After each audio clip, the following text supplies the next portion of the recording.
ஆக்சுவலாக இந்த கிளாஸ் வந்து ஒரு எக்ஸ்பெரிமெண்ட் நினைக்கிறேன். என்ன ரீசன்னா, இந்த டாபிக் இருக்குல்ல சிட்டிசன்ஷிப், இந்த டாப்பிக்கில் சில யூபிஎஸ் ஆஸ்பிரன்ஸ் மோஸ்ட்லி எங்கெல்லாம் தப்பு பண்ணுவாங்களோ அந்த ஏரியாஸ் எல்லாத்தையும் கனெக்ட் பண்ணி ஒரு கிளாஸ் தான் ஷேர் பண்ணுறேன். ஸோ இந்த கிளாஸ் பார்த்துட்டு எனக்கு ஒரு ஃபீட்பேக் கொடுங்க, மெசேஜ் பண்ணுங்கள். இந்த மெத்தட் நல்லா இருக்கா, உங்களுக்கு எக்ஸாம் பாயிண்ட் ஆஃப் வியூவில் அப்ரோச் பண்ணுறதுக்கு இது ஈஸியாக இருந்துச்சா, எல்லா பாயிண்ட்ஸும் உங்களால் ஈஸியாக கேதர் பண்ண முடிஞ்சதா, இல்லைனா வழக்கமாக நடத்துவோம்ல கான்செப்ஷுவல் கிளாஸ், அதை விட இது பெட்டரா இல்லையா, ஓப்பனாக ப்ளைனாக சொல்லுங்கள். அதை பொறுத்தா அடுத்த கிளாஸ் நான் வந்து ப்ரிப்பரேஷனை மாற்ற முடியும்.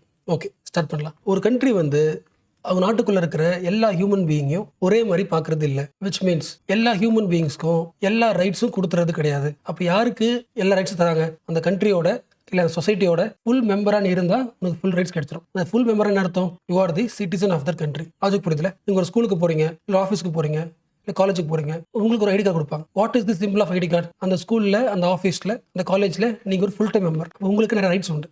சேம் லைக் தட் இந்த கண்ட்ரியோட நீங்கள் ஃபுல் மெம்பர் அப்படி சொல்கிறதுக்கான ஒரு ஐடி கார்டு தான் சிட்டிசன். கரெக்டாக? பட் இதில் ரெண்டு புரிஞ்சுக்கணும். சில பேர் தப்பு பண்ணுவாங்க. நீங்கள் சிட்டிசனாக இருக்கிறதுல உங்களுக்கு என்ன கிடைக்கும்? ரெண்டு விஷயம் கிடைக்கும். ஒன்று, உங்களுக்கு நிறைய உரிமைகள் கிடைக்கும், ரைட்ஸ் கிடைக்கும்.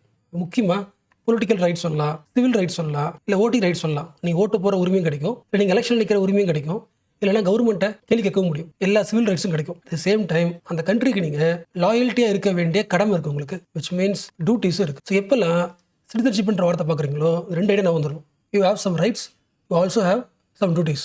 ரெண்டுத்தையுமே உங்களுக்கு கொடுக்கப்படுகிறது. ஸோ டெஃபினேஷன் ஆஃப் சிட்டிசன்ஷிப் வந்து மேக்ஸிமம் கேட்டாங்கன்னா இந்த full membership, duties and rights, இந்த வார்த்தை வச்சு எழுதிடலாம். ஓகே, அண்ட் மேபி இந்த வார்த்தை யூஸ் பண்ணலாம். If you are A citizen, what it denotes you? It gives you a national identity. அந்த நாட்டில் உங்களுக்குன்னு ஒரு அடையாளம் கொடுக்கப்படுகிறது. அந்த கண்ட்ரியில் மற்ற நிறைய பேர் இருப்பாங்க, அவங்க எல்லாரத்தை விட உங்களுக்கு அதிகமான உரிமைகள் தரப்படுகிறது. Because you are A national identity, ஒரு நாட்டோட அடையாளம் நீங்கள். அப்போ அடுத்த கொஸ்டின் வருதுல்ல, சில பேர் சிட்டிசனாக இருக்காங்க. ஓகே, இந்த மிச்ச ஆள்லாம் யார்? மிச்ச ஆட்கள் வந்து மற்ற நாட்டிலிருந்து இந்தியாவுக்குள்ள வந்தவங்க. ஃபாரினர் சொல்லலாமா? ஃபாரினர்னு சொல்லலாம், ஏலியன்னு சொல்லலாம், மைக்ரன்ட்ஸும் சொல்லலாம். எல்லாம் ஒன்று தான். இன்னொரு கண்ட்ரிலிருந்து நம்ம இந்தியாவுக்கு மைக்ரண்ட் ஆனவங்க, வந்தவங்க ஃபாரினர், மற்ற கண்ட்ரிக்காரங்க ஏலியன். பட் இந்த மைக்ரண்ட் வராருல்ல, எல்லாரும் நம்ம இந்தியன் கவர்மெண்ட் கிட்ட கேட்டு என்ன டாக்குமெண்ட் சப்மிட் பண்ணுமோ எல்லாத்தையும் சப்மிட் பண்ணிட்டு தான் வரணும் அவசியம் கிடையாது. லாஜிக் புரிஞ்சா? அதாவது வர்றவங்க எல்லாருமே கண்டிப்பாக லீகல் மைக்ரண்ட்ஸாக இருக்க மாட்டாங்க. அதாவது எல்லா டாக்குமெண்ட்டையும் சப்மிட் பண்ணிட்டு சட்டப்பூர்வமாக வர்றதுன்னு அவசியம் கிடையாது. சில பேர் இல்லீகலாக வருவாங்க. மீனிங் புரிஞ்சா? அப்போ ஃபாரினர்ஸை நிறைய ஆங்கிள் பிடிக்கலாம். அதில் ஒரு ஆங்கிள் வந்து லீகலாக வந்திருந்தா லீகல் மைக்ரண்ட், இல்லீகலாக வந்திருக்க, டாக்குமெண்ட் தரல, ஃபேக்காக வந்திருக்க, இல்லீகல் மைக்ரண்ட். அப்போது ஒரு கண்ட்ரியில் சிட்டிசன்ஸ் கூடவே சில மைக்ரண்ட்ஸும் ஸ்டே பண்ணியிருப்பாங்க. அந்த மைக்ரண்ட்ஸ் லீகலாகவும் இருக்கலாம், இல்லீகலாகவும் இருக்கலாம். இந்த லீகல் டாக்குமெண்ட் தெரியுதுல்ல, பாஸ்போர்ட்டு, விசா, அதெல்லாம் தேவை தானே ஒரு கண்ட்ரிக்குள்ளே வர்றதுக்கு. அதெல்லாம் இருக்குன்னா யுவர் லீகல். ஓகே, அடுத்து இந்த லீகலை விட்டுறலாம். ஓகே, அவங்க லீகலாக வந்திருக்காங்க, அது ஓகே. இந்த இல்லீகல் மைக்ரண்ட்ஸ் இருக்காங்களே, எந்த வித டாக்குமெண்ட்டும் இல்லாமல் வந்திருக்காங்க. கரெக்டாக? அப்போ அவங்கள இன்வெஸ்டிகேட் பண்ணி ஜெயிலில் போட்டுடலாமா? அப்படின்னா எல்லாரையும் ஒரே மாதிரி பார்க்கக்கூடாது. ஏன்னா சில இல்லீகல் மைக்ரண்ட்ஸ் வந்து டாக்குமெண்ட் எல்லாம் வராங்கன்னா அது காரணம் என்ன இருக்கும்? ஸ்மக்லிங் பண்ணலாம், இந்தியாவுக்குள்ளே வந்து ஆள் கடத்தலாம், டெரரிசம் பண்ணலாம், அதுக்காக வந்திருப்பாங்க, நாட்டுக்கு தெரியாம வந்திருப்பாங்க. அவங்க இல்லீகல் மைக்ரண்ட்ஸ், அவங்கள இல்லீகல் மைக்ரண்ட்ஸ் சொல்லலாம். பட் சில பேர் வந்து அவங்க நாட்டில இருந்து இந்தியாவுக்கு வராங்கன்னா, இல்லீகலா வராங்கன்னா அதுக்கு ஒரே ரீசன் என்னன்னா அவங்க நாட்டுக்குள்ள அவங்க வாழ முடியல. அதாவது அவங்க லைஃப் இருக்குல்ல, அவங்க உயிருக்கு ஒரு த்ரெட் இருக்கு. என்ன காரணமா இருக்கலாம்? வாரா இருக்கலாம், காசா வார்னால ஓடி வந்திருக்கலாம். அப்போ டாக்குமெண்ட் வந்திருக்காது, உள்ள வந்திருப்பாங்க. இல்லைன்னா சேம் தான், நீங்க வாழ்ற ஊர்ல, நீங்க வாழ்ந்த நாட்டில் வந்து உங்க ரிலிஜன் வந்து மைனாரிட்டி, உங்களை என்ன பண்றாங்க? சாகடிக்கிறாங்க, பர்சிக்யூஷன், எல்லாம் ஒண்ணுதான். லைஃப் த்ரெட்னு சொல்லலாம், ரிலிஜியஸ் பர்சிக்யூஷன். ரிலிஜனை பார்த்து நீ எங்கள் நாட்டுக்குள்ள இருந்தால் என்ன பண்ணுறோம்? கொலை பண்ணிடுவோம், மிரட்டலாம். இப்போ உயிருக்கு பயந்து டெம்பரரியாக வராங்கல்ல. ஃபாரினர், ஏலியன், மைக்ரன்ஸ்னாலே அவங்க இந்தியாவுக்குள்ள வராங்கனாலே டெம்பரரி தான். ஓகே, பட் உயிருக்கு பயந்து உயிரை காப்பாற்றிருக்காங்க, டு ப்ரிவென்ட் தி த்ரெட் வராங்கன்னா அவங்களுக்கு இன்னொரு பேர் என்ன சொல்லலாம்? எனக்கு தெரிஞ்சது தான் ரெஃப்யூஜி.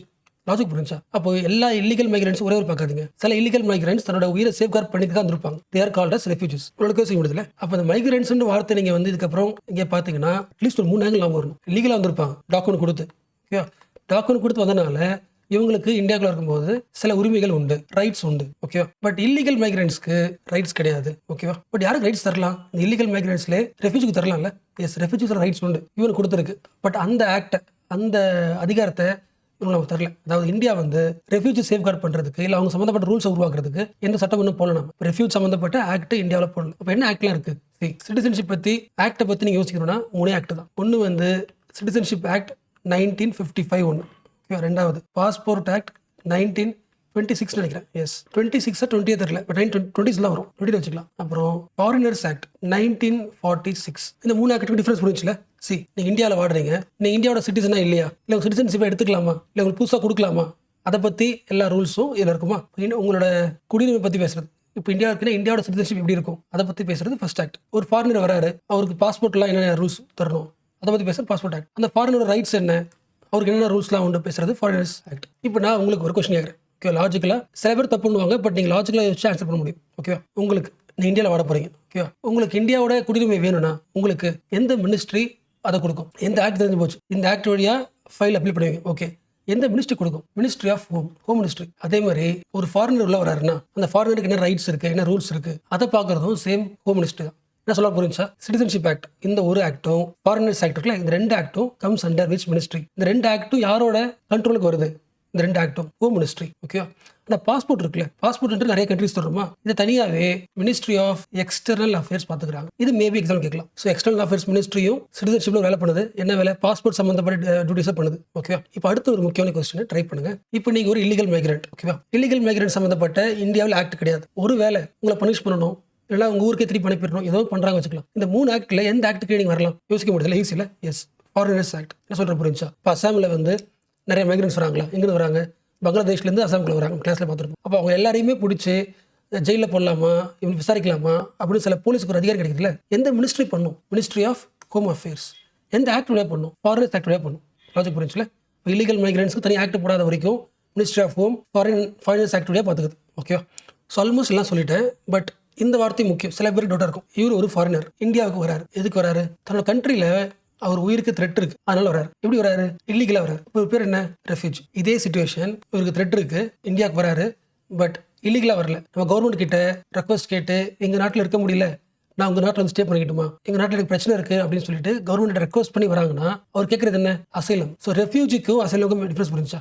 ஃபார் எக்ஸாம்பிள், இப்போ ஷேக் ஹசீனா வச்சுக்கலாம். பங்களாதேஷில் பிரசிடென்ட். பங்களாதேஷில் போராட்டம் நடந்துச்சு. பங்களாதேஷில் ஸ்டூடெண்ட்ஸ் ப்ரொடெஸ்ட் பண்றாங்க. அங்கே இருந்தால் உயிருக்கு பிரச்சனை. அப்போ இந்தியா கிட்ட ரெக்வஸ்ட் வச்சுக்கிட்டு நான் உங்கள் ஊரில் தங்கிக்கலாமா? கவர்மெண்ட் கேட்டு தன் ஊரில் இருக்க முடியாத வராங்களே, அசைலம் சீக்கர்ஸ். அப்போ த்ரெட்டாக வர்றவங்க லீகலாக வருவாங்க, இல்லீகலாக வருவாங்க. லீகலாக வந்தால் அசைலம் சீக்கர்ஸ், இல்லீகலாக வந்தால் ரெஃப்யூஜிஸ். ஓரளவுக்கு ஓகேல? இதெல்லாம் கீ டேர்ம்ஸ்.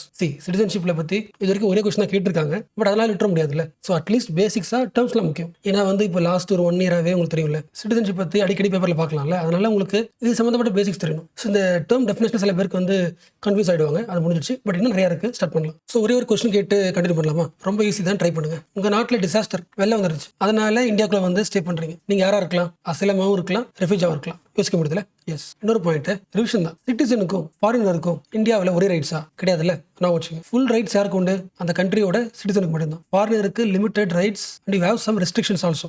எல்லா ரைட்ஸ் தர மாட்டாங்க. ஈவன் லீகலா வந்தாலும் ஃபுல் ரைட்ஸ் கிடையாது, உங்களுக்கு ரெஸ்ட்ரிக்ஷன்ஸ் இருக்கும். ஓகே, அடுத்த முக்கியமான பாயிண்ட். இது வரைக்கும் ஒரு ஃபாரினர் எப்படி பிரிச்சோம்? அவர் எப்படி வராரு? லீகலா வராரா, இல்லீகலா வராரா? இதை பேஸ் பண்ணி பிரிச்சோம். இன்னொரு ஆங்கிளும் உங்க புக்ல போட்டிருக்கு. ஒரு ஃபாரினரை அவர் எந்த கண்ட்ரிலேருந்து வராரு அதை பொறுத்தும் பிரிக்கலாம். ஃபாரினருக்கு பேர் என்ன? ஏலியனா. அதாவது எந்த ஏலியன்? ஃப்ரெண்ட்லி கண்ட்ரியா? நீங்க ஃப்ரெண்ட்லி ஏலியனா இல்லை எங்களுக்கு பிடிக்காத எனிமி ஏலியனா? புரிச்சுல? அப்போ ஃபாரினரை நீங்க ஃப்ரெண்ட்லி ஃபாரினரா எனிமி ஃபாரினரான பிரிக்கிறதுக்கான உரிமை நம்ம கண்ட்ரிக்கு உண்டு. ஓகேவா? சொல்ல புரிஞ்சா? எல்லா ஃபாரினர்ஸ்க்கும் ஒரே ரைட்ஸ் கொடுத்துருக்கு. எந்த ஆக்ட்? Foreigners act. சொன்னா தப்பு தானே? ஃப்ரெண்ட்லி ஏலியனுக்கு அதிகமான உரிமைகள் உண்டு, எனிமி ஏலியனுக்கு ரைட்ஸ் இருக்காது. ஃபார் எக்ஸாம்பிள், பாகிஸ்தான்ல இருந்து வந்தவங்களுக்கும் யூஎஸ்ல இருந்து வந்தவங்களுக்கும் ஒரே மாதிரி பார்க்க முடியாது. ஏன்னா இவங்க எனிமி ஏலியன். டிஃபரன்ஸ் புரியுதுல? அப்போ ஏலியன்ஸ்குள்ளேயே ரைட்ஸ் எப்படி இருக்கு? டிஃபரெண்டா இருக்கு. டக்குன்னு கேட்குறேன், யாரெல்லாம் எனிமி ஏலியன், எந்த கண்ட்ரி எனிமி ஏலியன் லிஸ்ட் பண்றது எந்த மினிஸ்ட்ரி பண்ணும்? ஃபாரினர்னு பார்த்தாச்சு. ஃபாரினர்னால எந்த மினிஸ்ட்ரி? Home ministry. கரெக்டா? பாஸ்போர்ட் மட்டும் தான் எக்ஸ்டர்னல் அஃபேர்ஸ். அதை தவிர்த்துட்டு எல்லா ஃபாரின் சம்பந்தப்பட்ட பேசுறது, ஏலியனா சாரி ஃப்ரெண்ட்லி ஏலியனா, ஃப்ரெண்ட்லி ஏலியனா, எனிமி ஏலியனா, எல்லாமே யாரு? இந்த லிஸ்ட் ரெடி பண்றதே ஹோம் மினிஸ்ட்ரி தான். ஓகே, சம்டைம்ஸ் மினிஸ்ட்ரி கேட்பாங்க. அடுத்து நம்ம இந்தியன் சிட்டிசன்ஷிப்ல நிறைய ஆர்டிகல்ஸ் இருக்குல்ல, அந்த ஆர்டிகல்ல சில கீவேர்ட்ஸ் கன்ஃபியூஸ் ஆகும் உங்களுக்கு. ஸோ டேரக்டா ஆர்டிகல்குள்ள போறதுக்கு முன்னாடி எந்த கீவேர்ட் மோஸ்ட்லி டவுட்டா இருக்குமோ அந்த கீவேர்ட்ஸ் நான் எக்ஸ்பிளைன் பண்ணிடுறேன், அப்புறம் ஆர்டிகல் போகலாம். ஓகேவா? நீங்க இந்தியாவோட சிட்டிசன் அப்படின்னு அர்த்தம். You are A full member. Okay, you are A legal member. சட்டப்பூர்வமாக உங்களுக்கு கண்ட்ரியோட மெம்பர்ஷிப் இருக்கு, கம்ப்ளீட் மெம்பர்ஷிப். ஓகே, பட் உங்க புக்கில் இன்னொரு வார்த்தை போட்டிருக்கும், டொமைசைல். இவர் டொமைசைல் சொல்றாங்கன்னா என்ன அர்த்தம்? இவர் யாரா வேணா இருக்கலாம். ஓகேவா? ஃபர்ஸ்ட் பாயிண்ட், இவருக்கு இந்தியாவில் தங்கணும்னு ஒரு இன்டென்ஷன் இருக்கு, ஒரு ஆசை இருக்கு. என்ன ஆசை? லாங் டேர்ம் ஆசை, ஷார்ட் டேர்ம் கிடையாது. இதுக்கப்புறம் ஃபியூச்சர் முழுக்க நான் இந்தியாவில் தான் வாழ போறேன், இந்தியாவில் தான் இருப்பேன் அப்படின்னு புரிச்சா. இந்தியாவோட குடியுரிமை வாங்கல, பட் இந்தியாவில் ஸ்டே பண்ணணும் ஆசைப்படுறாரு அவர் ரொம்ப காலம். எப்படி ஸ்டே பண்ணுவாரு? ஸ்டே பண்ற ப்ரூஃப் என்ன? ஒரு வீடு வாங்குவார். ஒரு ஸ்டே பண்றது ஒரு வீடு வாங்கிட்டு அதோட ப்ரூஃப், அது இதனோட வீடு, இது நான் இங்கே தான் இருக்க போறேன். பட் அவர் சிட்டிசன் கிடையாது. அந்த மாதிரி பர்சன்ஸ் நம்ம கூட ஸ்டே பண்றாங்க. இது லீகல் கிடையாது. It is not a legal status. நீங்க வரீங்க, தங்குறீங்க, உங்களுக்கு ஆசை இருக்கு, தங்கிட்டு இருக்கீங்க. இன்னொரு முக்கியமான பாயிண்ட், நீங்க இந்தியாவோட சிட்டிசனா இல்லாதனால நான் இந்த ஸ்டேட்ல வீடு வாங்கியிருக்கேன் அப்படின்னு சொல்லக்கூடாது. You are a domicile of India, அவ்வளவுதான். இந்தியாவில் எந்த இடத்துல வீடு வாங்கி இல்லை எந்த இடத்துல நீங்க தங்கினாலும், ரொம்ப நாள் தங்க ஆசைப்பட்டாலும், you are a domicile of India. இந்த ஜுடிஷியரி கொடுத்த இன்டர்பிரேஷன். டொமைசைலில் எப்படி பார்க்கலாம், ஒரு ஸ்டேட்டுக்குள்ள எப்படி இருந்தாலும் ஒரு இடத்துல தானே வீடு வாங்கணும். அப்போது அந்த ஸ்டேட்டோட ஆளாக பார்க்கலாமா அவங்கள? லாஜிக் புரிஞ்சா? இப்போ தமிழ்நாட்டில் வந்து ஒருத்தர் வந்து வீடு வாங்கி ஸ்டே பண்ண போகிறாரு, இங்கே ஸ்டே பண்ண ஆசைப்படுறாரு, பட் சிட்டிசன்ஷிப் வாங்கல அவர். ஓகே, டொமைசைல் சொல்லணும். டொமைசைல் ஆஃப் தமிழ்நாடு சொல்லணுமா? சொல்லக்கூடாது. அவர் இந்தியா டொமைசைல். இந்த இன்டர்பிரேஷன் கொடுத்துருக்காங்க. ஓகே, டொமைசைல்னா அவருக்கு வந்து ஸ்டேட் ஐடென்டி கிடையாது, நேஷனல் ஐடென்டி தான். ஓகே, சில பேருக்கு இவங்களை வந்து மைண்டில் யோசிச்சிருக்க முடியாது. நிறைய எக்ஸாம் சொல்லலாம், 2 எக்ஸாம் சொல்கிறேன். இப்போ நான் வந்து இந்தியன் சிட்டிசன். ஓகே, பட் எனக்கு வந்து ஒர்க்கு ஃபுல்லாகவே யூஎஸ்ஏ கிடச்சிச்சு. இப்போ நான் யூஎஸ்ஏலே பர்மனெண்ட்டாக வீடு வாங்கி அங்கேயே லாங் டேர்மாக ஸ்டே பண்ணி குழந்தைங்களை அங்கேயே படிக்க வைக்க போகிறேன். ஒரு லாங் டேர்ம் இன்டென்ஷன். எங்கே இருக்குது இன்ட்ரெஸ்ட்டு? யூஎஸ்ஏ. நான் Indian citizen, but by domicile I am a USA domicile. அப்படின்னு புரிச்சா? அதே மாதிரி ஒரு யூஎஸ்ஏக்கார ஒருத்தர் சிட்டிசனாக இருக்கலாம், யூஎஸ்ஏ சிட்டிசனாக இருக்கலாம். அவர் என்ன பண்ணலாம், யூஎஸ்ஏல அவருக்கு கார்டு இருக்குது, சிட்டிசன்ஷிப் கார்டு இருக்குது. பட் இந்தியாவில் ஸ்டே பண்ண ஒரு இன்டென்ஷன் இருக்குது, ஒரு ஆசை இருக்கலாம், இங்கே தங்குறதுக்கு ஒரு வீடு வாங்கலாம். அப்போது அவர் USA citizen but Indian domicile. So டொமைசைலும் சிட்டிசன்ஷிப் ஒன்றும் கிடையாது. மேபி ஃபியூச்சரில் பார்லிமெண்ட் நினைச்சா யாரெல்லாம் இந்தியன் டொமைசைலோ அவங்க வந்து இந்தியாவோட சிட்டிசனாக மாறதுக்கான ஒரு அப்ளிகேஷன் தரும். அந்த அப்ளிகேஷன் நீங்கள் ஃபில் பண்ணலாம். அப்படி இப்போ பார்லிமெண்ட் ரூல்ஸ் போடலாம். பட் டொமைசைலாக இருக்கிற வரைக்கும் என்ன கிடையாது, நீ சிட்டிசன் கிடையாது. கவர்மெண்ட் ஏதாவது உங்களுக்கு சலுகை கொடுத்தா மாறிக்கலாம். உங்களுக்கு இந்தியாவோட குடியுரிமை ஆசை இருந்துச்சுன்னா அப்ளிகேஷன் கொடுத்துக்கலாம். என்ன சொல்ல வரேன்னா, இந்தியன் டொமைசைலும் இந்தியன் சிட்டிசன் ஒன்றும் கிடையாது. அது புரிஞ்சுல? இந்தியன் சிட்டிசன்றவங்க ஃபுல் டைம் மெம்பர், டொமைசைல்ன்றவங்க மெம்பர் கிடையாது. இங்கே இந்தியாவில் ஸ்டே பண்ண ஒரு ஆசை இருக்குது, ஆசைன்னு இருக்கலாம், இல்லை ஒர்க்கு இருக்கலாம். இன்னொரு முக்கியமான பாயிண்ட், நீங்கள் ஆர்டிகல் படிக்கும்போது இன்னொரு வார்த்தை வரும், ரெசிடென்ஸ்னு வரும். ரெசிடென்ஸ்னாலே டெம்பரரியா, கரண்டா எங்கே இருக்கீங்க அந்த வார்த்தை உங்களுக்கு தெரியுது. மீனிங் புரிஞ்சா? டொமைசைலுக்கும் ரெசிடென்ஸுக்கும் டிஃபரன்ஸ் புரிஞ்சா? ஃபார் எக்ஸாம்பிள் ரொம்ப சிம்பிளாக சொல்கிறேன், ஐ எம் இந்தியன் டொமைசைல் அப்படின்னா இந்தியாவில் ஏதோ ஒரு ஸ்டேட்டில் நான் வாடுறதுக்கு ஒரு இன்டென்ஷன் இருக்குது, ரொம்ப லாங் டேர்மாக. கரெக்டாக? பட் என்னோட ரெசிடென்ஸ் இப்போ வந்து தமிழ்நாட்டில். என்ன அர்த்தம்? இப்போ கரண்ட்டாக ஏதோ ஒரு இடத்துல தமிழ்நாட்டில் ஒரு இடத்துல இருக்கீங்கன்னு அர்த்தம். ஓகேவா? இந்த ஹோட்டல்லாம் போடுறாங்களே, ரெசிடென்சின்னு போடுவாங்களே, ஒரு பேர் போட்டு, ஃபார் எக்ஸாம்பிள் அசோக் ரெசிடென்சி. ரெசிடென்சினா டெம்பரரி ஸ்டே. உங்களுக்கு புரிஞ்சா? ஸோ சிட்டிசன்னா ஃபுல் டைம் கம்ப்ளீட் மெம்பர்ஷிப்போட ஸ்டே பண்ணுறீங்க. கரெக்டாக? மெம்பர்ஷிப் இல்லாமல் இன்டென்ஷனோட லாங் டேர்மாக ஸ்டே பண்ணுறீங்க. டொமைசைல் லாங் டேர்ம்லாம் இல்லை, இப்போ டெம்பரரியாக ஒரு 4 மாதத்துக்கு இங்கே இருக்க போகிறேன். ரெசிடென்ஸ் டிஃபரன்ஸ் புரிஞ்சுல? ஸோ டொமைசைல் சொல்லும்போது அந்த லாங் டேர்ம் இன்டென்ஷன், அவருக்கு ஒரு இடம் இருக்குது, இந்தியாவோட டொமைசைல் ஞாபகம் வரணும். ரெசிடென்ஸ் சொல்லும்போது ஏதோ ஒரு பர்சன் ஃபாரினராக இருக்கலாம், அவர் இந்தியாவுக்குள்ளே வந்து he wants to be a resident of India. Residence of India அர்த்தம் இந்தியாவுக்குள்ளே ஒரு 4 மாதம் 5 மாதம் டெம்பரரியாக வாழ போறாரு அர்த்தம். நீங்க புரிஞ்சா? யூஎஸ்ஏ சிட்டிசன் ஒரு ஆளு இந்தியாவோட டொமைசைலா இருக்க போறாரு, லாங் டேர்மா இந்தியா இருக்க போறாரு. யூஎஸ்ஏ சிட்டிசன் ஒரு ஆளு இந்தியன் ரெசிடென்ட்டா மாற போறாரு, டெம்பரரியா இந்தியாவில் ஸ்டே பண்ண போறாரு. டிஃபரன்ஸ் புரிஞ்சுல? கீவேர்ட்ஸ்லாம் முக்கியம். ஸோ அடுத்து இதே சேம் டேர்ம்ஸ்குள்ள ஆர்டிகல்ஸ் டிஸ்கஷன் இருக்கு. இப்போ கொஞ்சம் பிரேக் விட்டு சில இன்னொரு பேசிக்ஸ் பார்த்துட்டு அப்புறம் உள்ள வரலாம். இல்லை கொஞ்சம் மறந்தா இன்னொரு ரிவிஷன் ஈஸியாக இருக்கும்ல, ஸ்டார்ட் பண்ணலாம். ஸோ இவர் வந்து ரெசிடென்ட், இந்தியன் ரெசிடென்ட், இவர் வந்து இந்தியன் டொமைசைல், இதெல்லாம் விட்டுறலாம். ஃபர்ஸ்ட் முக்கியம் பார்த்தோம்ல, இவர் வந்து இந்தியன் சிட்டிசன் அப்படி சொல்றோன்னா பேசிக் கண்டிஷன் என்ன? ஒரு நாடு வந்து சில பேரை மட்டும் தன்னோட சிட்டிசன் சொல்றாங்கன்னா எதை வச்சு சொல்லுவாங்க? ஃபர்ஸ்ட் கண்டிஷன், சில கண்ட்ரிஸ் சிம்பிளா முடிவு பண்ணுவாங்க. பெரிய டீடைல்ஸ்லாம் வேணாம், நீ என்னோட கண்ட்ரில வந்து பிறந்தியா, உன்னோட பிளேஸ் ஆஃப் பர்த் என் கண்ட்ரிக்குள்ள இருந்துச்சு அப்படின்னா இவர சிட்டிசன், அவ்வளவுதான். நீ உன்னோட அப்பா அம்மா லீனேஜ் எதுவுமே தேவையில்லை, நீ என் நாட்டில் வந்து பிறந்திருக்க, so I give you citizenship. நீ எந்த முடிவு வேணா பேசலாம், எனக்கு கவலையே கிடையாது. யோசிக்க முடியல, லிபரல் ஒரு ஆளுக்கு ஈஸியாக கொடுத்துட்றாங்க. இப்போ அடுத்த ப்ராக்ரஸிவான ஐடியா அது. பட் சில கண்ட்ரி செம ஸ்ட்ரிக்டாக இருக்கும். 2வது மெத்தட், பிளேஸ் ஆஃப் பர்த் மட்டும் பத்தாது. அதாவது இப்போ நீ இந்தியாவில் பிறந்துட்ட, ஓகேவா, அது மட்டும் கணக்கு கிடையாது, கண்டிஷன் தான். பட் இன்னும் சில கண்டிஷன்ஸ் இருக்கு. ஃபார் எக்ஸாம்பிள் அதர் பேராமீட்டர்ஸ், உன்னோட ஃபேமிலி ஹிஸ்ட்ரி சொல்லு, உங்க அப்பா அம்மா யார், அதை பார்த்தும் உனக்கு தரலாமா வேணாமல் முடிவு பண்ணும் சிட்டிசன்ஷிப். அது எப்படி இருக்கலாம்? உன்னோட அப்பா அம்மாவில் அட்லீஸ்ட் யாரோ ஒருத்தவங்க இந்தியாவில் பிறந்திருக்கலாம் வச்சுக்கலாம். அது எடுத்து நிறைய ரூல்ஸ் இருக்கலாம். பட் சொல்ல வருது என்னன்னா, உன் பர்த் மட்டும் பத்தாது, இந்தியாவில் ஃபேமிலி ஹிஸ்ட்ரி செக் பண்ணுவாங்க. அண்ட் சில கண்ட்ரிஸ் இன்னும் கொஞ்சம், நீ எந்த லாங்குவேஜ் பேசுவேன், லாஜிக் புரிஞ்சா?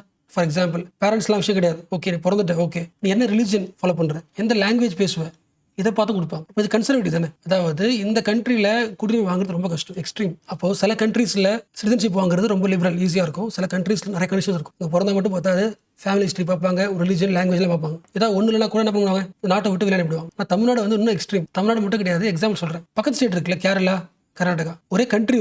ஒரே கண்ட்ரியில் இருக்கிற ஒருத்தர் வந்து இங்கே வந்து ஸ்டே பண்ணி அவருக்கு தமிழ்நாட்டில் குழந்தை பிறந்திருந்தா கூட ஜஸ்ட் பை பர்த் ஒத்துக்க மாட்டோம். உன்னோட ஃபேமிலி லீனேஜ் என்ன, உன்னோட ஆரிஜின் எங்க, மற்ற ஸ்டேட், பட் இவர் நாட்டே தமிழன். அது எக்ஸ்ட்ரீம் விஷயம். அதாவது தமிழ்நாட்டுக்கு ஒரு ஸ்டேட்டா சிட்டிசன்ஷிப் தரதுக்கான உரிமையே கிடையாது. கரெக்டா? இந்தியாவுக்கு மட்டும் தான் இருக்கு, ஸ்டேட்டுக்குலாம் கிடையாது. அப்படி இருக்கும்போது நம்ம என்ன பண்றோம், நம்ம ஸ்டேட்டுக்குள்ள இருக்கிற ஹியூமன் பீங்ஸ் பிடிக்கிறோம்.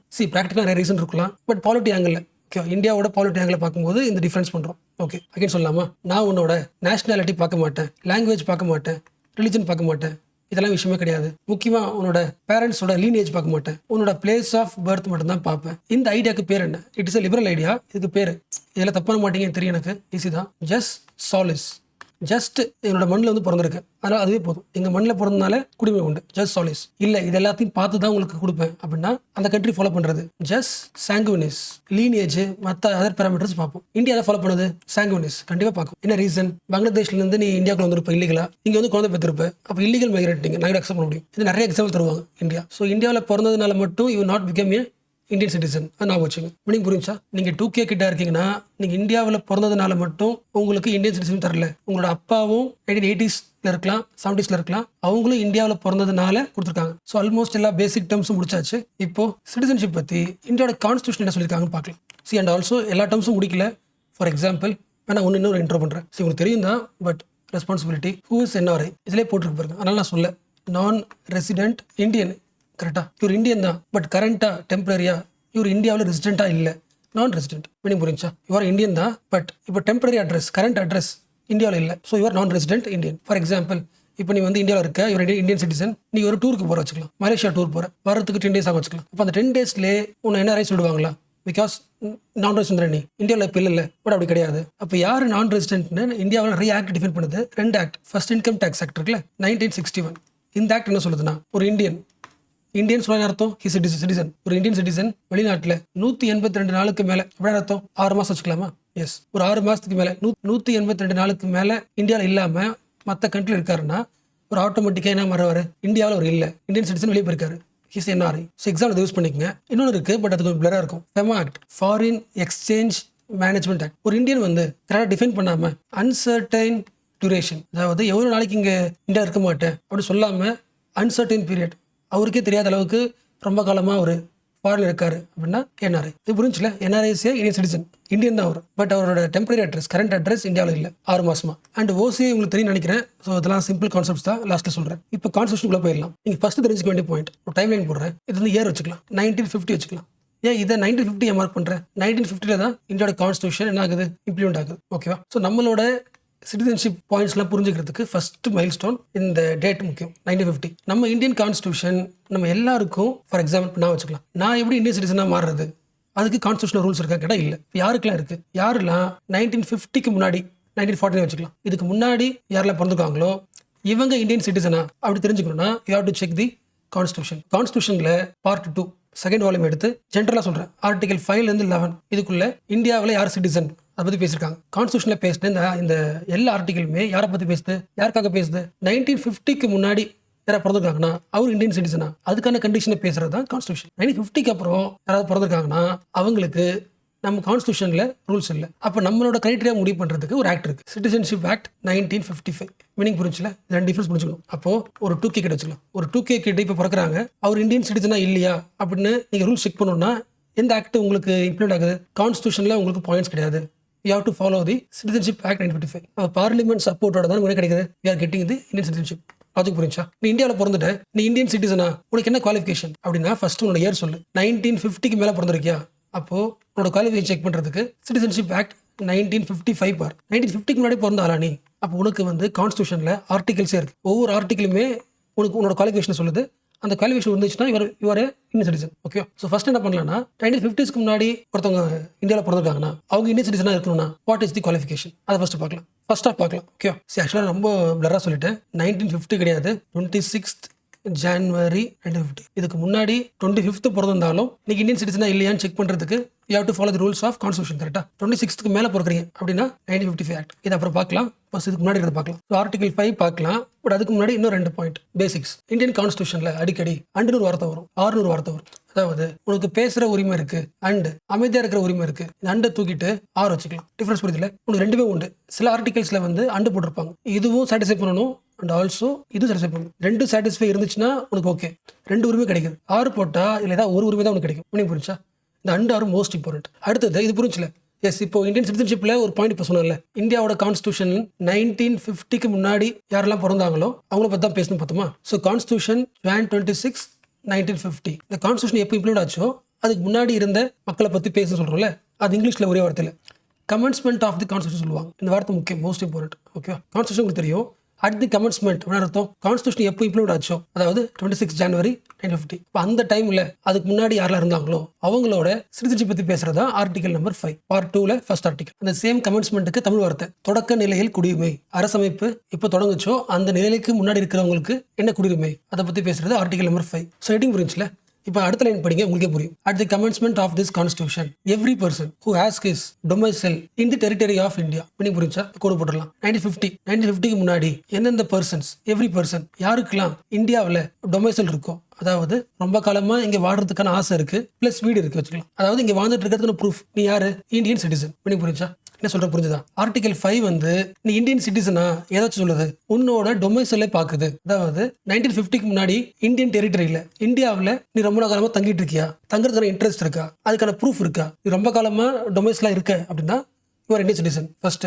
அடுத்து பாருங்க அண்ட். அது மட்டும் பத்தாது, ஏன்னா இந்தியாவில் 1950க்கு முன்னாடி பிரிட்டிஷ்காரனும் தங்கியிருக்கான். கரெக்டா? பிரிட்டிஷ்காரனும் ரொம்ப காலமா இங்கே வீடு எடுத்து பாண்டிச்சேரி வச்சுக்கலாம் தங்கியிருக்காங்க. இப்போ அவங்களுக்கு கொடுத்துடலாமா அப்படின்னு பார்த்தா அது மட்டும் பத்தாது, அண்ட் பிளஸ் அடுத்த 3 கண்டிஷன். அதில் பாருங்க ஆர் அப்போ இந்த 3ல ஏதாவது ஒரு கண்டிஷன் சாட்டிஸ்ஃபை ஆகணும். நீங்க புரிஞ்சா? இதை வந்து ரொம்ப சிம்பிளாக சொல்ற முடியும். நான் காம்ப்ளெக்ஸ் ஆகிறதுக்கு காரணம் என்னன்னா, கொஸ்டின்ஸ் கேட்டால் காம்ப்ளெக்ஸாக வரும். ஓகே, கீவேர்ட் வச்சு தான் வரும், அதான் மாட்டோம். ஸோ ஃபர்ஸ்ட் இது தெரிஞ்சது. ஆர்டிகல் 5 எதை பற்றி பேசுது? கமென்ஸ்மெண்ட் ஆஃப் கான்ஸ்டியூஷன்ல இருந்து ஒரு பர்சனுக்கு சிட்டிசன் கிடைக்குமா, என்ன கண்டிஷன் பற்றி பேசுது. அப்படி தருதுன்னா எதை பார்க்குது? டொமைசைலை பார்க்குது. டொமைசைலை மட்டும் தான் பார்க்குதா? இல்லை, அது கூட இன்னும் சில எக்ஸ்ட்ரா கண்டிஷன்ஸ் இருக்கு. அந்த 3ல 3மே முக்கியமான கேட்டா இல்ல, ஏதாவது ஒன்னு ஏ ஆர் பி, இல்லைன்னா சி ஆர் சி. அண்ட் இன்னொரு பாயிண்ட்டுக்கு ஷார்ட்கட் சொல்றேன். 1950க்கு முன்னாடி வரைக்கும் யாரெல்லாம் இந்தியாவில் டொமைசைல இருக்காங்களோ, இல்ல இந்தியாவோட குடியுரிமை வாங்க ஆசைப்படுறாங்களோ நிறைய பேர் கொடுத்துரும். அதாவது ஸ்டார்டிங் டைம்ல இந்தியன் கான்ஸ்டியூஷன் ரொம்ப லிபரலா இருக்கும், முடிஞ்ச அளவுக்கு எல்லாரும் கொடுத்துடலாம். ஸோ அந்த ஆங்கிள் பாருங்க. ஸோ ஃபர்ஸ்ட் ஸ்ட்ரிக்டா சொல்லணும், அப்புறம் கொஞ்சம் ரிலாக்ஸ் பண்ணணும், இன்னும் கொஞ்சம் ரிலாக்ஸ் பண்ணணும், யாரை வேணா அலோவ் பண்ணணும், அந்த மாதிரி தான் இருக்கும். உன்னோட பார்க்கலாம். ஓகே, 1950க்கு முன்னாடி வரைக்கும் டொமைசைல இருக்க அண்ட் நீ இந்தியாவோட டெரிட்டரியில தான் பிறந்திருக்குன்னா தென் ஓகே போதும். ரொம்ப காலமா இந்தியாவில் வாடுற, அது மட்டும் பத்தாது, அண்ட் நீ இந்தியாவில் பிறந்திருந்தா அவ்வளோதான், யூஆர் ஏ சிட்டிசன். என்ன கண்டிஷன் கேட்கல? அது கூட அண்ட் உங்க அப்பாவும் இந்தியாவில் தான் பிறந்திருக்கணும் கேட்கல. கரெக்டா? ஒருவேளை நீ பிறக்கல வச்சுக்கலாம், அட்லீஸ்ட். அடுத்து or either of whose parents were born in Indian territory. நீ புரிஞ்சுல? எஸ், அகைன் சொல்றேன். அப்போ உனக்கு இன்டென்ஷன் இருந்தா மட்டும் பத்தாது, கரெக்டா டொமைசைல் இருந்தா மட்டும் பத்தாது. ஒன்னு நீ இந்தியாவில் பிறந்திருக்கணும், சரி ஓகே, இல்லைன்னா உங்க பேரண்ட்ஸ் யாராவது பிறந்திருக்கலாம், அதுவும் வேணாம், அட்லீஸ்ட். அடுத்த வார்த்தை பாருங்க, who has been ordinarily resident in the territory of India. நீங்க புரிஞ்சா? ஒரே ஆர்டிக்கல் டொமைசைல் பத்தியும் பேசுது, ரெசிடென்ட் பத்தி பேசுது. ஆச்சு புரிஞ்சுல? நீ ரொம்ப காலமா இந்தியா தங்கிருக்கியா, ஓகே, அடுத்தது பார்த்துக்கோ, இல்லை ஏதாவது ஒன்று சாட்டிஸ்ஃபை பண்ணு. அதாவது உனக்கு இந்தியாவில் டொமைசைலா இருக்கணும்னு ஆசைப்படுறியா, உனக்கு இன்டென்ஷன் இருக்கா, ஓகே, பட் இதில் ஏதாவது அட்லீஸ்ட் டிஹெச்சி சாட்டிஸ்ஃபை பண்ணு. அதாவது not less than 5 years immediately preceding such commencement. 1950க்கு முன்னாடி இருந்து கம்பேர் பண்ணும்போது அட்லீஸ்ட் ஒரு 5 வருஷம் இந்தியாவில் டெம்பரரியா இருந்ததுன்னா வாங்கிக்கோ. நீங்க புரிஞ்சா? அப்போ ஆர்டிகல் 5 பொறுத்த வரைக்கும் கண்டிப்பா நீ இந்தியாவில் பிறந்திருந்தா மட்டும்தான் உனக்கு குடியுரிமை கிடைக்கணும் அவசியம் கிடையாது. டொமைசைலா இருந்தாலே போதும். உனக்கு ஒரு லாங் டேர்ம் ஒரு இன்டென்ஷன் இருக்கு, இந்தியாவில் வாழ போறன்னு ஆசை இருக்கு, ஓகே, அந்த ஆசை நிறைவேற்றுற மாதிரி அட்லீஸ்ட் 1950க்கு முன்னாடி ஒரு 5 வருஷம் இங்க நீ ஸ்டே பண்ணிருக்கியா, ரெசிடென்டா இருந்திருக்கியா, ரெசிடென்ட் கேட்கறாங்க, அது இருந்தாலும் கொடுத்துருவேன். லிபரலா இருக்குல்ல, பிறந்திருந்தாலும் குடியுரிமை உண்டு, நீ ஜஸ்ட் ஒரு 5 years தங்கி இருந்தாலும் குடியுரிமை உண்டு. அப்போ யாரும் வந்துருவாங்க? ஃபாரினர் வந்துருவாங்க. ஏன் மீனிங் புரிஞ்சா? இப்போ பிரெஞ்சுக்காரங்க இருக்காங்களே, அவங்க இந்தியன் சிட்டிசன் தானே. என்ன ரீசன்? அவங்க இந்தியாவில் பிறக்கல, பட் அவங்களுக்கு வந்து ஃபர்ஸ்ட் கண்டிஷன் அவங்க டொமைசைலா இருக்காங்க, இன்டென்ஷன் இருக்கு, ஓகே, பட் அவங்க வந்து இந்தியாவில் பிறக்கல, அவங்க பேரண்ட்ஸும் இந்தியா கிடையாது, பட் லாஸ்ட் 5 years இந்தியாவில் ஸ்டே பண்ணுறதுக்கு ப்ரூஃப் இருக்காங்க, டெம்பரரியாக இருந்திருக்காங்க. அப்போ உனக்கு ஒரு ஆப்ஷன் இருக்கு, வேணா அப்ளை பண்ணிக்கோ, இவர் இந்தியன் சிட்டிசன். ரொம்ப ஈஸியாக இருக்குல்ல? எஸ். இதெல்லாம் யாருக்கு மட்டும்தான்? 1950க்கு முன்னாடி, கமென்ஸ்மெண்ட் ஆஃப் கான்ஸ்டியூஷனுக்கு முன்னாடி இருக்க மட்டும்தான். நமக்காவே கிடையாது. நீ 2K கிட்ட இருக்க, அமெரிக்காவில் இருக்கிற, இங்கே வந்து 5 years அங்கே இருக்கு, அப்படிலாம் கிடையாது. இது எல்லாமே ஆர்டிகல் யாரை பற்றி பேசுது? 1950க்கு முன்னாடி இருக்கிறவங்க பற்றி மட்டும் தான் பேசுது. ஓகே, இன்னும் அதுக்கப்புறம் பார்க்கல. சரி, ஆக்சுவலாக இந்த ஆர்டிகல் 5ல ஒரு ட்விஸ்ட் இருக்கு. சில பேர் தப்பு பண்ணலாம். இந்தியன் கான்ஸ்டியூஷன் எப்போ இம்ப்ளிமெண்ட் ஆச்சு?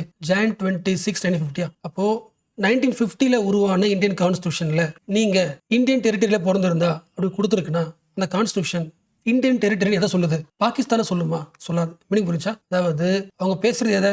டிவைடட் இந்தியாவை பேசுறாங்க.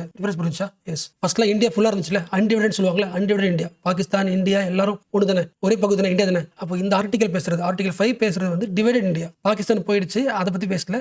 இப்போ டெரிட்டரி ஆஃப் இந்தியா எதில் இருக்கோ அதில் நீ 5 years தங்கியிருக்கியா, ஓகே, மீனிங் புரிஞ்சா? பாகிஸ்தான் பகுதிக்கு சலுகை தரலையா கேட்டால் அப்படி கிடையாது. அடுத்தடுத்த ஆர்டிகலில் எல்லாருக்கும் தர ட்ரை பண்ணுது. 1950s டைம்லாம் முடிஞ்ச அளவுக்கு எல்லாருக்கும் தர ட்ரை பண்ணுச்சு. 60s, 70s, 80s போக போக ஸ்ட்ரிக்ட் ஆயிடுச்சு. எல்லாத்தையும் பார்க்கலாம். உங்களுக்கு வேணும்னா தமிழில் பார்த்துக்கங்க. இந்த இங்கிலீஷ் தமிழ் படிக்கட்டுமா? ஃபர்ஸ்ட் இங்கிலீஷ் படிச்சிடறேன். Every person who has his domicile in the territory of India, அவங்களுக்கு ஒரு இன்ட்ரெஸ்ட் இருக்கு, அதுக்கு ப்ரூஃபாக ஒரு வீடியோ தான் ஒன்று இருக்கலாம். இந்திய ஆட்சி நில வரையில் இந்திய ஆட்சி நில வரையில் இந்தியாவோட ஜியோகிராஃபியில் இந்தியா டெரிட்டரியில் தம் நிலை வாழ்விடத்தை கொண்டிருப்பதுடன் இந்தியாவில் நீ வாழ்ந்துட்டு இருக்க வாழ்விடம் உங்கள்கிட்ட இருக்கு. ஓகேவா? அப்போ இந்த வாழ்விடம்னா நீ ஒரு வீட்டில் வந்து வாடகை இருக்க வச்சுக்கலாம். ஓகேவா? வாடகை வந்து உன்னோட வாழ்விடமாக வச்சுக்க முடியாது. ஏன்னா வாடகைன்றது ரெசிடென்ஸில் வந்துடும், டெம்பரரி. டொமிசைல்ன்றது லாங் டேர்ம். லாஜிக் புரிஞ்சா? மேபி இந்த காம்ப்ளெக்ஸ் கேட்கலாம், புரிஞ்சுல? எஸ், அதான் தெளிவாக தமிழுக்கு வந்து பாருங்க. இந்தியாவோட ஆட்சி நிலை வரையில் வாழ்விடத்தை கொண்டிருப்பதுன்னு தரல, நிலை வாழ்விடத்தை. ஓரளவுக்கு லாங் டேர்மாக அங்கே இருக்கிற ஒரு வாழ்விடம் கொண்டிருக்கியா அப்படின்னா உனக்கு ஓகே, நீ ஒரு கண்டிஷனில் வந்துடுற. அடுத்து ஏதாவது பாரு, நீ அந்த இடத்துல தான் பிறந்திருக்கியா, இல்லை அந்த இடத்துல பேரண்ட்ஸ் பிறந்திருக்காங்களா, இல்லை லாஸ்ட் பேசிங் இருந்தியா, ஓகே வாங்கிக்கோ. மீனிங் புரிஞ்சா? டொமிசைல்னா நிலை வாழ்விடம், பர்மனன்ட் அட்ரஸ்மே சொல்கிறாங்க. அடுத்து பாருங்க, அப்போ ரெசிடென்ஸ் அர்த்தம் தமிழ் என்ன வார்த்தை பார்த்துங்க. வழக்கமாக குடியிருந்து வருவராகவும் கேஷுவலாக டெம்பரரியாக இருக்கீங்க. 2 வார்த்தை டிஃபரன்ஸ் முக்கியம். ஓகேவா? சரி, ஆக்சுவலாக இவ்வளோ காம்ப்ளெக்ஸ் பண்ண தேவையில்லை. பட் என்ன பாயிண்ட்னா நிறைய ஸ்டூடெண்ட்ஸ் எல்லாம் அடிப்படை உறவுகளை புரிஞ்சுக்க முடியும். பட் சிட்டிசன்ஷிப்பில் ஒரு கன்ஃபியூஷன் இருக்கும். என்ன ரீசன்னா பாலிட் லட்சுமிகாந்த் புக்கில் அவ்வளோ டீட்டெயிலாக இருக்காது. அதனால நான் ட்ரை பண்ணுறேன். ஓகேவா? அகைன் நான் கொஸ்டின் கேட்குறேன். ஓகேவா? அடுத்து போகிறதுக்கு முன்னாடி 5 முடிஞ்சு போச்சு. ஆர்டிகல் 5 யாரோட குடியுரிமை பற்றி பேசுது? டொமைசைல் குடியுரிமை பற்றி பேசுது. அதாவது இந்தியாவை வாழ்விடமாக கொண்டிருக்கிறவங்களோட கமெண்ட்ஸ்மெண்ட்ல இருந்து பேசுது. கரெக்டா? அப்போ இன்டென்ஷன் பேஸ். இந்தியாவை வீடு கட்டி தங்கிட்டு இருக்கனாலே உனக்கு இங்கே வாழ்ற இன்டென்ஷன் இருக்கு, இவரோட டொமைசைல். அது மட்டும் தான் நான் கேட்டால் இல்லை, இன்னும் எக்ஸ்ட்ரா 3 கண்டிஷன் இருக்குது. அதில் ஏதாவது ஒரு கண்டிஷன் சொல்ல போதும். அடுத்து போகலாமா? இன்னொன்று பாருங்க, அடுத்து போகிறதுக்கு முன்னாடி இந்த டொமைசைல் தரும்போது ஸ்டேட்டை பற்றி பேசல பாருங்க. இந்தியாவில் எங்கே வேணா இருக்கலாம். ஸோ டொமைசைல்ன்ற கான்செப்ட் வந்து ஸ்டேட்டுக்குள்ள அடங்காது. ஓகேவா? டொமைசைல் வந்து நோ ஸ்டேட் கிரைட்டீரியா. அகைன் சொல்கிறேன், இப்போ உங்களோட நோட்ஸில் இது ஃபுல்லாக எழுதக்கூடாது. இந்த ஃபுல்லாக எழுதுனீங்கன்னா நீங்கள் நோட்ஸ் எடுக்கலாம் அர்த்தம். ஷார்ட் எடுத்துக்கணும்.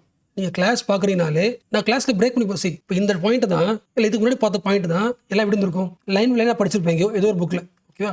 அது அப்படியே படிச்சா உங்களுக்கு போர் அடிக்கும் தான் நான் மைண்ட் மேப்பாக மாற்றி ட்ராயிங்கை போட்டு எக்ஸ்பிளைன் பண்ணி போடுறேன். ஒன்று அதை மாதிரியாச்சும் போடணும், இல்லைனா ரொம்ப ஷார்ட்டாக வச்சுக்கோம். ஷார்ட் நோட்ஸ்னால் என்னது? ஒரு சின்ன ஒரு இதான் ஏஃபோ ஷீட்னா ஒரு ஷார்ட்டாக பேசலாம் முடிக்கிற மாதிரி வச்சுக்கோங்க. ஃபார் எக்ஸாம்பிள் ஆர்டிகல் 5 டொமைசைல், இது முக்கியமானது.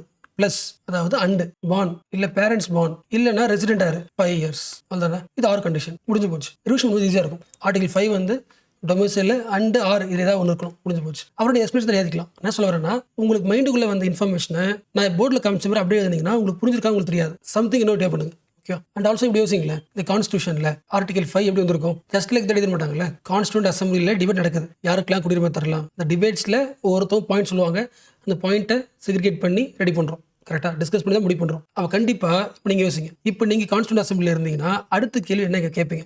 ஆர்டிகல் 5 வந்து இந்தியாவில் which means divided India 1950s Pakistan ஏற்பாயிடுச்சு. அப்போ இந்த இந்தியாவில் யாராவது ஒருத்தவங்க தங்கிட்டு இருக்காங்க அப்படின்னா அவங்களுக்கு குடியுரிமை தரது பேசுது. ஓகே, அப்போ அடுத்து என்ன கொஸ்டின் கிரெடிக்காக வைக்கலாம் நீங்கள் அசம்பிளி இருந்தீங்கன்னா?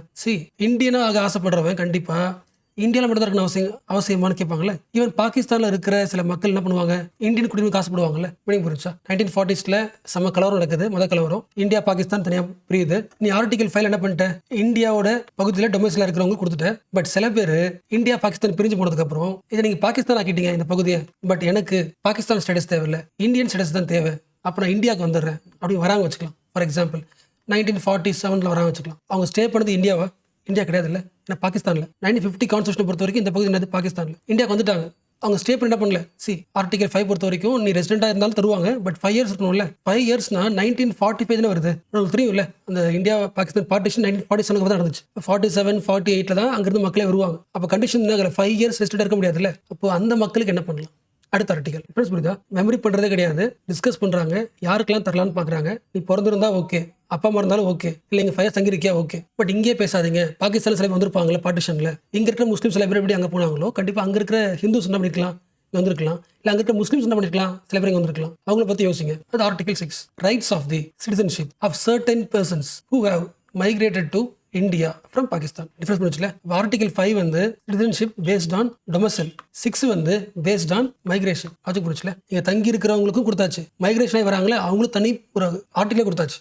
அப்போ மைக்ரேட் ஆகி வராங்கல்ல, அப்போ கண்டிப்பாக அவங்ககிட்ட என்ன இருக்காது, டொமைசைல் இருக்காதுல்ல. என்ன வந்திருக்காங்க, அப்போ கண்டிப்பாக ஆர்டிகல் 6 என்ன பண்ண மாட்டாங்க, நீங்கள் அங்கேருந்து வந்திருக்கீங்களா டொமைசைல் கார்டு சொல்ல மாட்டாங்க, ஏன்னா அவங்க இந்தியாவில் வாழல. கரெக்டாக. இப்போ அடுத்து யோசிக்கலாம், பாகிஸ்தான்லேருந்து இந்தியாவுக்கு வராங்க, ஓகே, யாருக்கெல்லாம் கொடுத்துட்றாங்க, எல்லாரும் கொடுத்துட்றாங்களா செக் பண்ணி பார்க்கலாம். ஆக்சுவலாக ஃபர்ஸ்ட் பாயிண்ட் தான் வேற லெவல் பாயிண்ட். லைன் படிக்கல. A person who has migrated to the territory of India, இந்தியாவுக்கு வந்துட்டாங்க from the territory now included in Pakistan, பாகிஸ்தான்லேருந்து இந்தியாவுக்கு வந்தவங்க shall be deemed to be citizen of India. அடுத்து கமெண்ட் சொன்ன கான்ஸ்டியூஷன் எப்போனா 1950 முன்னாடி இந்தியாவுக்கு வராங்க, அவங்க கொடுத்துடலாம். பட் எப்போ, இஃப் இந்த ஏ மோஸ்ட் இம்பார்ட்டன்ட், என்ன ரீசன் அண்டு போட்டு போகிறேன் அகைன் அழைச்சிக்காம. So again article 6 migrated person பற்றி பேசுது. என்ன கண்டிஷன், இஃப் ஏ அண்டு சொல்கிறாங்க, ஏ கூட எக்ஸ்ட்ரா ஒரு கண்டிஷன், இந்த பியில் 1 இல்லைனா பியில் 2.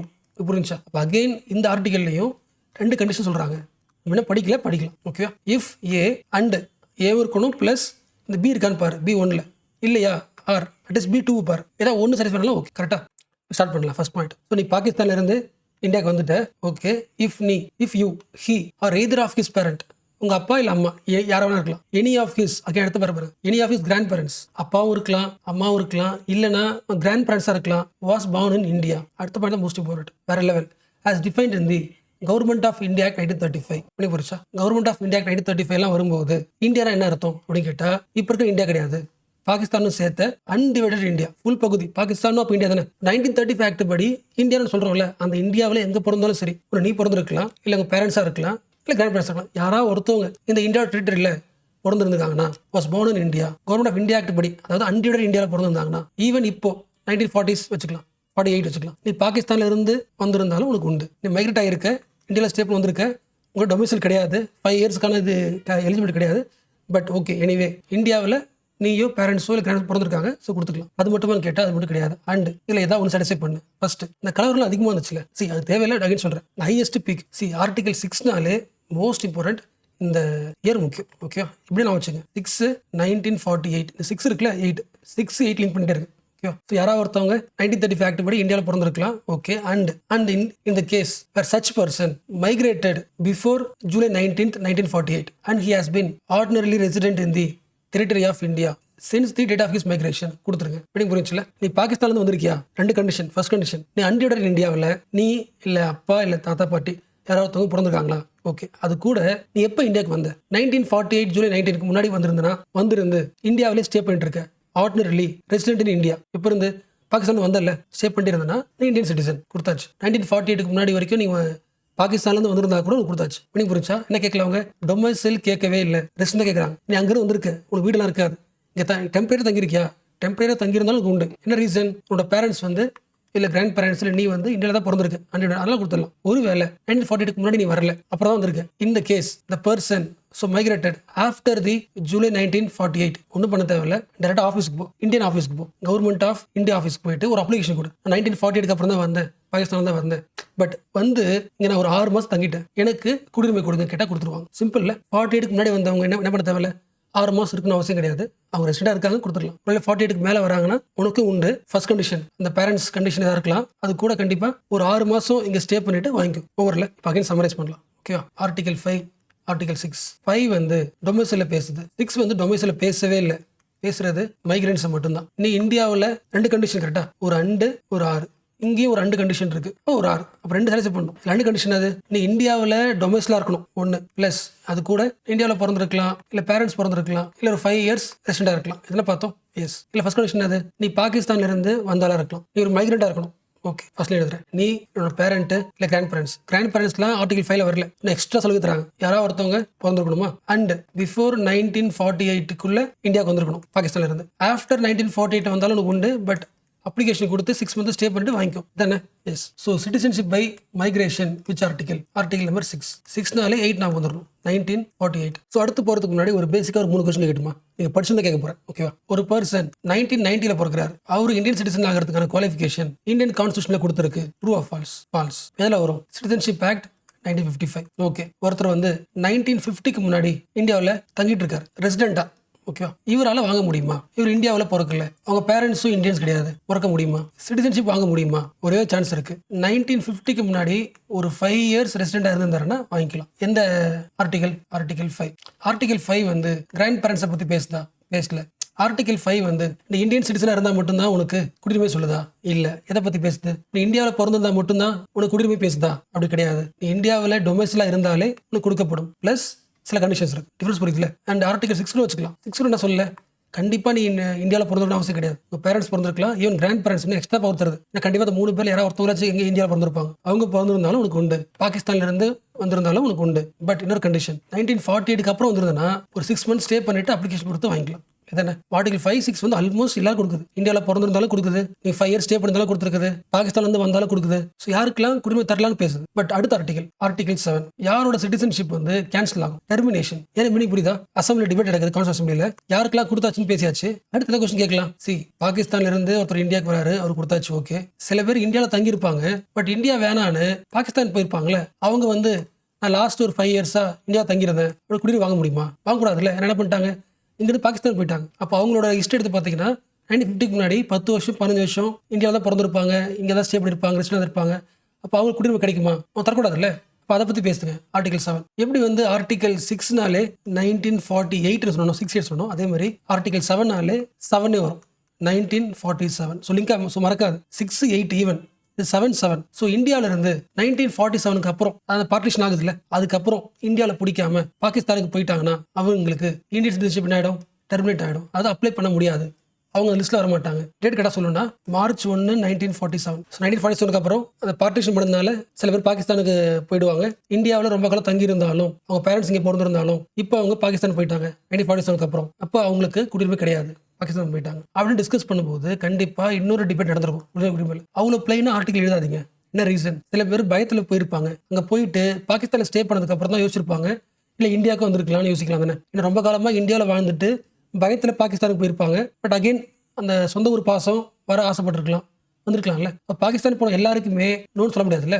இப்போ இதுக்கும் ஐடியா கொடுங்க. ஸ்டார்ட் பண்ணுறாங்க, ஓகே பாகிஸ்தானுக்கு போயிட்டா அவங்க கிடையாது தான், பட் பாகிஸ்தானில் இருக்க பிடிக்காம மறுபடியும் இந்தியாவுக்கு வந்துட்டாங்க. இந்தியாவுக்கு வந்து ஒரு 6 மாதம் ஸ்டே பண்ணிட்டாங்க அப்படின்னா அவங்க என்ன பண்ணிக்கலாம், மறுபடியும் இந்தியன் சிட்டிசன்ஷிப்பை வாங்கிக்கலாம். ஸோ கவர்மெண்ட் ஆஃபீஸ்க்கு போய் சொல்லணும், நான் பாகிஸ்தானுக்கு போனேன், அங்கே செட் ஆகலை, திரும்பி வந்துட்டேன், ஒரு 6 மாதம் ஸ்டே பண்ணியிருக்கீங்க, ஸோ எனக்கு சிட்டிசன்ஷிப் வேணும் அப்படின்னு கேட்கலாம். இப்போ டெர்மினேட்டும் பண்ணுது, டெர்மினேட்டில் எக்ஸ்ட்ரா கிளாஸ் செட் பண்ணி டெர்மினேட் ஆனவங்க மறுபடியும் வராங்க, வந்து இங்கே 6 மாதம் ஸ்டே பண்ணுறாங்கன்னா கொடுத்துடலாம். ஸோ அவர் ரிலாக்ஸ்மெண்ட்டாக தான் உருவாக்கியிருக்காங்க. ஸோ ஆர்டிகல் 7 1/3/1947க்கு அப்புறம் ஆஃப்டரா எஸ் பாகிஸ்தானுக்கு போயிட்டாங்க. ஸோ இந்தியாவிலேருந்து பாகிஸ்தானுக்கு போயிட்டாங்க, டெர்மினேட் ஆகிடும். பட் ஒருவேளை அகெயின் இந்தியாவுக்கு வராங்க, வந்தாங்கன்னா ப்ளஸ் 6 மந்த் கண்டிஷன் முடிஞ்சிச்சுன்னா ஒரு அப்ளிகேஷன் கொடுத்து அகைன் இந்தியன் சிட்டிசன்ஷிப் வாங்கிக்கலாம். ஓவரில் ஆர்டிகல் 7 1947 சொல்யூஷன் பண்ணலாமா? ஆர்டிகல் 5 வந்து டொமைஸ்டில் இருக்கிறவங்க பற்றி பேசுது. ஆர்டிகல் 6 வந்து மைக்ரன்ஸ்க்காக பேசுது. 7 வந்து பாகிஸ்தான் போயிட்டு திரும்பி வந்தவங்களுக்கும் பர்மிஷன் தருது. டெர்மினேட் பண்ணிட்டு மறுபடியும் வேணும்னா அப்ளை பண்ணிக்கலாம். சில பேருக்கு வந்து நம்ம எவ்வளோதான் ஈஸியாக படித்தாலும் டக்குனு மைண்டில் இருக்காது. ஃபார் எக்ஸாம்பிள் ஆர்டிகல் 5 என்னன்னு கேட்டாக்குன்னு மைண்டில் வராது. அது என்ன ரீசன்னா ஒரு கான்செப்ட் புரிஞ்சு போச்சு,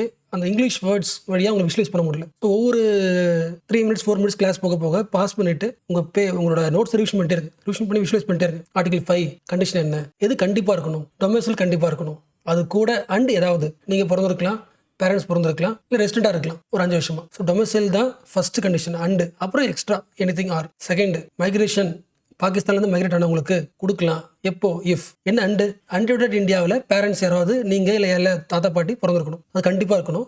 அது கூட எக்ஸ்ட்ரா மேபி 48க்கு முன்னாடி வந்திருக்கலாம், 48க்கு அப்புறம் வந்திருக்கலாம், எனிதிங் ஓகே. 7 என்னது, என்ன கண்டிஷன்? 7ல் அண்ட் ஆர்லாம் கிடையாது. நீ வெளியே போயிட்டியா, டெர்மினேட் பண்ணியாச்சு, திரும்பி வரையா ஒரு சான்ஸ் உண்டு. அடுத்து நம்ம கான்ஸ்டியூஷன் அசம்பிளி இன்னும் கொஞ்சம் பெருசாக்குது. இதுலேயே இப்போ இந்த 5, 6, 7ல் எல்லாரும் அடைவாங்கல்ல, இந்தியாவில் யாரெல்லாம் ஸ்டே பண்ணியிருந்தாங்களோ அவங்க தாத்தா வச்சு சமாளிச்சிக்கலாம். பட் இன்னும் எக்ஸ்டெண்ட் பண்ணுது, இன்னும் சில பேருக்கு தருது. ஆர்டிகல் 8 இப்போ லாஸ்ட் ஆர்டிகல் பார்த்தோம்ல, அதில் எப்படியாவது என்ன சொல்கிறாங்க, ஈவன் இந்தியாவில் ரெசிடென்ட்டாக இருந்தால் கூட சமாளிச்சிக்கலாம் சொல்கிறாங்களே.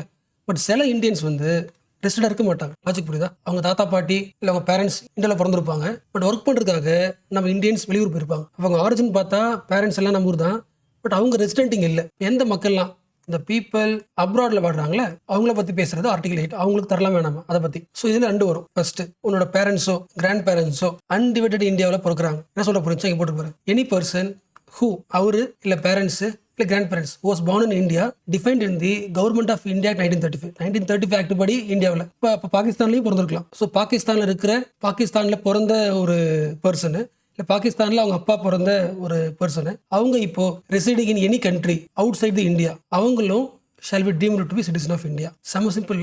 ஃபர்ஸ்ட் பிறந்திருக்குன்னு சொன்னாங்க, அப்புறம் 5 இயர்ஸ் இருக்குன்னு சொன்னாங்க, இல்லை நீங்கள் பாகிஸ்தானுக்கு வந்தாலும் ஓகேன்னு சொன்னாங்க, நீங்கள் பாகிஸ்தானுக்கு போயிட்டு திரும்பி வந்தாலும் ஓகே சொன்னாங்க. இப்போ ரொம்ப சிம்பிளா, நீங்கள் இல்லை பேரண்ட்டு இல்லை யாரோ ஒருத்தவங்க இந்தியாவில் பிறந்து வந்துருக்கீங்க, பட் நீங்கள் இந்தியாவில் இல்லை வெளிநாட்டில் வந்துருக்கீங்க, நீங்களும் இந்தியன் சிட்டிசன் ஆக முடியும். எப்போனா அந்த ஊரில் இருக்கீங்க. ஃபார் எக்ஸாம்பிள் அமெரிக்கா வச்சுக்கலாம், அமெரிக்காவில் தங்கிட்டு இருக்கீங்க, பட் உங்களோட ஆரிஜின் இந்தியாவில் இருக்குது. நீங்கள் இல்லை வந்து உங்கள் பேரண்ட்ஸ் வந்து தங்கியிருக்காங்க, பிறந்திருக்கீங்க. நீங்கள் அமெரிக்காவில் நம்ம ஆஃபீஸ் இருக்கும்ல, டிப்ளமேட்டிக் ஆஃபீஸ் இருக்கும்ல, நம்ம ஆஃபீஸ் கன்சுலர் ஆஃபீஸ் சொல்லுவாங்கல்ல, கன்சுலேட், அந்த ஆஃபீஸில் அப்ளிகேஷன் ஃபார்ம் கொடுத்து இந்தியன் சிட்டிசனாக மாறிங்க. If you registered as a citizen of India by the diplomatic or consular representative of India in the country where you are residing. புரிஞ்சுல? இப்போ article 8 யாரை பற்றி பேசுது? ஒரு இந்தியன் ஆரிஜின் ரெசிடென்ட் இந்தியாவில் இல்லை, பட் அவங்க இந்தியாவில் பிறந்திருக்கிறதுக்கான சான்ஸ் இருக்குது. அவங்க இல்லை பேரண்ட்ஸ் யாராவது அவங்க வெளிநாட்டில் தங்கினாலும் அந்த ஊரில் இருக்கிற நம்ம இந்தியன் ஆஃபீஸ் ஒன்று இருக்கும், அங்கே போய் அப்ளிகேஷன் ரெஜிஸ்டர் பண்ணுங்க. ஸோ த்ரூ ரெஜிஸ்ட்ரேஷன் மெத்தட் நீங்கள் எங்கே வாடுறீங்களோ அந்த ஊரில் இந்தியன் ஆஃபீஸ் இருக்கும், அங்கே போயிட்டு ரெஜிஸ்டர் பண்ணுங்க. ரெஜிஸ்ட்ரேஷன் மெத்தட், ரெஜிஸ்ட்ரேஷன் வழியாக என்ன பண்ணலாம், இந்தியன் சிட்டிசன்ஷிப் உங்களுக்கு கிடைக்கும். ஸோ ஆர்டிகல் 8 வந்து இந்தியன் சிட்டிசன்ஷிப் த்ரூ ரெஜிஸ்ட்ரேஷன் பேசுது யாருக்கு? அப்ராட்ல வாழ்ற இந்தியன் ஆரிஜினுக்கு. இங்க இந்தியன் ஆரிஜின் எந்த பகுதி? அன்டிவைடட் இந்தியா, 1935 சொல்லப்பட்ட இந்தியா. ஓகேவா? உங்களுக்கு புரிஞ்சிருக்கும். பட் இருந்தாலும் இந்த டிராயிங் போட்டுங்க. இந்தியாவோட கான்ஸ்டியூஷனோட பார்ட் 2 வால்யூம் 2 ஆர்டிகல் 5 இருந்து 11 வரைக்கும் இருக்கு. அதில் article 5 over domicile condition, citizenship through domicile. Article 6 over citizenship through migration. Article 7 termination and again வந்தா பாகிஸ்தான் போயிட்டு திரும்பி வந்தா, ஸோ டெர்மினேஷன் வச்சுக்கலாம். டெர்மினேஷன் பத்தி பேசுது. இந்தியாவில இருந்து பாகிஸ்தான் போயிட்டாங்கன்னா டெர்மினேஷன், திரும்பி வந்தாங்கன்னா okay. Article 8 citizenship through registration for abroad origin. இந்த ஆங்கிள் எல்லாம் வாங்கிக்கலாம். பட் நீங்க யாரா இருக்கணும்? 26th January 1950க்கு முன்னாடி பிறந்திருந்தீங்கன்னா இல்ல இதுல ஏதாவது ஒரு ஆர்டிகல் பேஸ் பண்ணி உங்களுக்கு குடியுரிமை வாங்கிக்கலாம். 1950க்கு முன்னாடி வரைக்கும் இருக்கிறவங்க மட்டும் தான் முடிச்சிருக்கும். கரெக்டா? அடுத்த ஆர்டிகல் 9, 10, 11 இது ஆல்மோஸ்ட் யாரும் தப்ப மாட்டீங்க. நல்லா சிம்பிளா முடிச்சிடறேன். தெளிவா சொல்லுது. இந்தியாவில் சிங்கிள் சிட்டிசன்ஷிப் தான். 2 ஆங்கிள் பார்க்கலாம். நீங்க இந்தியன் சிட்டிசனா இருந்துகிட்டு மற்ற கண்ட்ரியோட ஐடி கார்டு வாங்குறீங்க, சிட்டிசன்ஷிப் கார்டு வாங்குறீங்க. அப்போ ஆட்டோமேட்டிக்காவே உங்களுக்கு இந்தியோட குடியுரிமை என்ன ஆயிடும்? ரத்தாயிடும். வாலண்டரி. நீ வாலண்டரியா மற்ற கண்ட்ரியோட வாங்குற அப்போ கிடையாது. இதை ஒன்று வாங்கிக்கணும். என்ன சொல்ல புரிஞ்சா? சிட்டிசன்ஷிப் பற்றி பேசுது அப்படின்னு அர்த்தம். நீ இந்தியாவில் வாடுறனா உனக்கு ஒரே ஒரு ஐடி கார்டு தான் இருக்கணும். இந்த ஒரு ஐடி கார்டு மட்டும் தான் நீ வாங்கணும். மற்ற கண்ட்ரியோட சிட்டிசன்ஷிப் ஐடி கார்டு வாங்க முடியாது. அட் த சேம் டைம் எந்த ஸ்டேட்ல இருக்கிறியோ அந்த ஸ்டேட் உனக்கு தனி ஐடி கார்டுலாம் இஷ்யூ பண்ணாது. அதுவும் வந்துருது. 2 ஆங்கிள் வருது. ஸோ 2 ஆங்கிள் இருக்கு. பட் ஆர்டிகல் 9 எதை பற்றி பேசுதுன்னா, ஃபர்ஸ்ட் கண்டிஷன் இருக்குல்ல, நீ ஃபாரின் கண்ட்ரில இருந்து சிட்டிசன்ஷிப் வாங்கக்கூடாது. அந்த கண்டிஷன் தான் பேசுது. ஓகேவா? எதை பற்றி பேசல? இந்தியாக்குள்ளவே ஒரு ஸ்டேட்டு ஒரு ஐடி கார்டு தருதுன்னா அது வாங்கக்கூடாது. அதை பற்றி ஆர்டிகல் 9 இல்லை. ஸோ ஆர்டிகல் 9 கீவேர்ட் என்னது? எனி பர்சன் இந்தியன் சிட்டிசனாக இருக்கும்போது வாலண்டரிலி மற்ற ஃபாரின் கண்ட்ரியோட சிட்டிசன்ஷிப் வாங்குறாங்கன்னா, வாங்குறாங்க கிடையாது, வாங்கக்கூடாது. இன்னொரு சிட்டிசன்ஷிப் வாங்க முடியாது. ஏதாவது ஒரு சிட்டிசன்ஷிப் தான். அடுத்து கான்ஸ்டியூஷன் என்ன பண்ணுதுன்னா, நம்ம ஆர்டிகல் 5, 6, 7, 8 உருவாக்கியாச்சு, 9 உருவாக்கியாச்சு. எல்லா டைமுமே அசம்பிளி இருக்காது. இப்போ பார்லிமெண்ட்டுக்கு போற தரலாம். ஃபியூச்சர்ல கண்ட்ரி சிச்சுவேஷன் மாறலாம், இப்படினா மாறலாம். அப்போ அதுக்கு ஒரு ஆர்டிகல் எழுதலாம். ஆர்டிகல் 10. இப்போ 1950க்கு முன்னாடி இருக்கிற ஒரு ஆளுக்கு என்ன கிடைச்சிச்சு? குடியுரிமை கிடைச்சிச்சு. ஓகே. 1950க்கு அப்புறமும் 1970s 80s உனக்கு கண்டிப்பா குடியுரிமை தொடருமா அப்படின்னு கேட்டா அது நான் சொல்ல முடியாது. நானா யாரு? கான்ஸ்டியூஷன் கேரண்டி பண்ணாது. பார்லிமெண்ட் என்ன பண்ணலாம்னா அது ரூல்ஸ் போட்டு உனக்கு இருக்கலாமா, கண்டினியூன்ஸா இல்லையான்னு அது முடிவு பண்ண முடியும். ஆர்டிகல் 10 மீனிங் புரிஞ்சா? என்ன சொல்றேன்னா, இந்தியன் சிட்டிசன்ஷிப் வந்து பர்மனன்ட் கிடையாது. பார்லிமெண்ட் நினைச்சா ஆர்டிகல் 10 பேஸ் பண்ணி உன்னோட சிட்டிசன்ஷிப் வந்து கண்டினியூ பண்ணலாமா இல்ல வேணாமான்னு அது முடிவு பண்ண முடியும். So parliament can take away your citizenship. அதுக்கு உரிமை இருக்கு அப்படின்னு கான்ஸ்டியூஷன் அசம்பிளி கான்ஸ்டியூஷன் வழியா ஆர்டிகல் 10 வழியா பார்லிமெண்ட்டுக்கு அதிகாரத்தை கொடுத்துட்டாங்க. Parliament can remove your citizenship. இன்னொரு முக்கிய பாயிண்ட், ஆர்டிகல் 10க்கும் 11க்கும் பெரிய டிஃபரன்ஸ் இல்லை. ஓகேவா? 10 என்ன சொல்லுது? பார்லிமெண்ட் நினைச்சா உன்னோட சிட்டிசன்ஷிப்பை இன்ஃப்ளூயன்ஸ் பண்ண முடியும் த்ரூ லா. ஒரு லா போட்டு உன்னோட சிட்டிசன்ஷிப் வந்து கண்டினியூ பண்ணலாமா இல்ல கேன்சல் பண்ணிடலாமா அதுக்கான ரூல்ஸ் ரெடி பண்ண முடியும். பார்லிமெண்ட் பவர் இருக்கு, பண்ண முடியும் சொல்லியிருக்கு. 11 வந்து பார்லிமெண்ட்டுக்கு மட்டும் தான் முடியும், வேற யாருக்கும் அந்த பவர் கிடையாது. ஸ்டேட் கவர்மெண்ட் கிடையாது. ஆர்டிகல் 11 மீனிங் புரிஞ்சா? ஒரு ஆளுக்கு குடியுரிமை எப்படி கிடைக்கலாம், ஒரு ஆள்கிட்ட இருந்து குடியுரிமை எப்படி வந்து பறிக்கலாம், அதை பத்தி ரூல்ஸ் பண்ணணும்னா அந்த ரூல்ஸ் வந்து பார்லிமெண்ட் மட்டும் தான் போட முடியும் அப்படின்னு சொன்ன ஆர்டிகல் 11. ஸோ ஓரளவுக்கு புரிஞ்சிச்சுல? ஸோ இதான் லட்சுமிகாந்த்ல கொடுத்த அந்த ஆர்டிகல். ஆக்சுவலி லட்சுமிகாந்த் புக்ல வந்து இந்த சாப்டர் ரொம்ப பிரீஃபா தரல, நல்லா எக்ஸ்பிளைன் பண்ணல, ரொம்ப சிம்பிளா முடிச்சிருப்பாங்க. ஸோ நோட்ஸ் மோஸ்ட் இம்பார்ட்டன்ட் எடுத்து வச்சுங்க. ஆர்டிகல் 5 கமென்ஸ்மெண்ட் அப்போ யாருக்கு? Through domicile. 6 மைக்ரேட்டட் டு இந்தியாவா? எஸ். 7 டெர்மினேட் பண்றது இல்லைனா மறுபடியும் பாகிஸ்தான்லேருந்து இந்தியாவுக்கு வந்தவங்க. கரெக்டா? அடுத்து 8வது Indian origin residing outside, இந்தியாவில் தங்கல. அடுத்து 9வது இந்தியாவில் ஒரு சிட்டிசன்ஷிப் தான். இந்தியன் சிட்டிசன் ஃபாரின் ஸ்டேட்டோட சிட்டிசனாக மாறுறாருன்னா, வாலண்டரியாக வர்றாருன்னா அவர் இந்தியன் சிட்டிசன் கிடையாது, not to be Indian citizen. அடுத்து 10வது சிட்டிசன்ஷிப் வாங்கிட்ட பட் அது உனக்கு கண்டினியூஸா உனக்கு இருக்கா இல்லையா அப்படின்னு அப்பப்போ பார்லிமெண்ட் லா போட்டு உனக்கு கண்டினியூஷனை பார்த்துக்கும். The continuation of the rights of citizenship. உனக்கு குடியுரிமை நீ வாங்கினது உனக்கு கண்டினியூ ஆகுதா இல்லையான்னு யார் சொல்லுவா? பார்லிமெண்ட் சொல்லும். வேற யாராவது சொல்ல முடியுமா? அப்படி கிடையாது. Parliament only regulate the your citizenship rights by law. Okay. Parliament வந்து எப்போனா தூக்கலான்னு சொல்றது 10, பார்லிமெண்ட் மட்டும் தான் பவர் இருக்குன்னு சொல்றது 11. ஓகே. ஸோ ஆல்மோஸ்ட் முடிச்சாச்சு. இப்போ பார்த்தது எல்லாமே 1950க்கு முன்னாடி பிறந்த ஒரு இண்டிவிஜுவல் பார்த்தாச்சு. இப்போ அதுக்கப்புறம் சிட்டிசன்ஷிப் ஆக்ட் ஆஃப் 1955 யாரை பார்க்குது, யாரை பற்றி பேசுது? 26 January 1950க்கு அப்புறம் யாரெல்லாம் பிறக்கிறாங்களோ அவங்களுக்கு என்ன கண்டிஷன் வைக்கிறது பார்க்கலாம். So citizenship act 1955. So act என்ன அர்த்தம்? சட்டமா? அப்போ யார் பாஸ் பண்ணியிருப்பா? ஸோ பார்லிமெண்ட் ஒரு சட்டத்தை பாஸ் பண்ணுதா? அப்போ பாஸ் பண்ணுதுன்னா என்ன மெஜாரிட்டியில்? சிம்பிள் மெஜாரிட்டியில். முக்கியமானது, இந்தியா முழுக்க இருக்கிற ஒரு சிட்டிசன் பற்றி அவன் சிட்டிசனா இல்லையா, யாருக்கு தரலாம் அப்படின்ற ஒரு முடிவு எடுக்கிறதுக்கு பார்லிமெண்ட் ஒரு சிம்பிள் மெஜாரிட்டிலே ஒரு லாவை உருவாக்க முடியும். அப்படி உருவாக்கினதான் 55ல உருவாக்கின ஆக்ட்.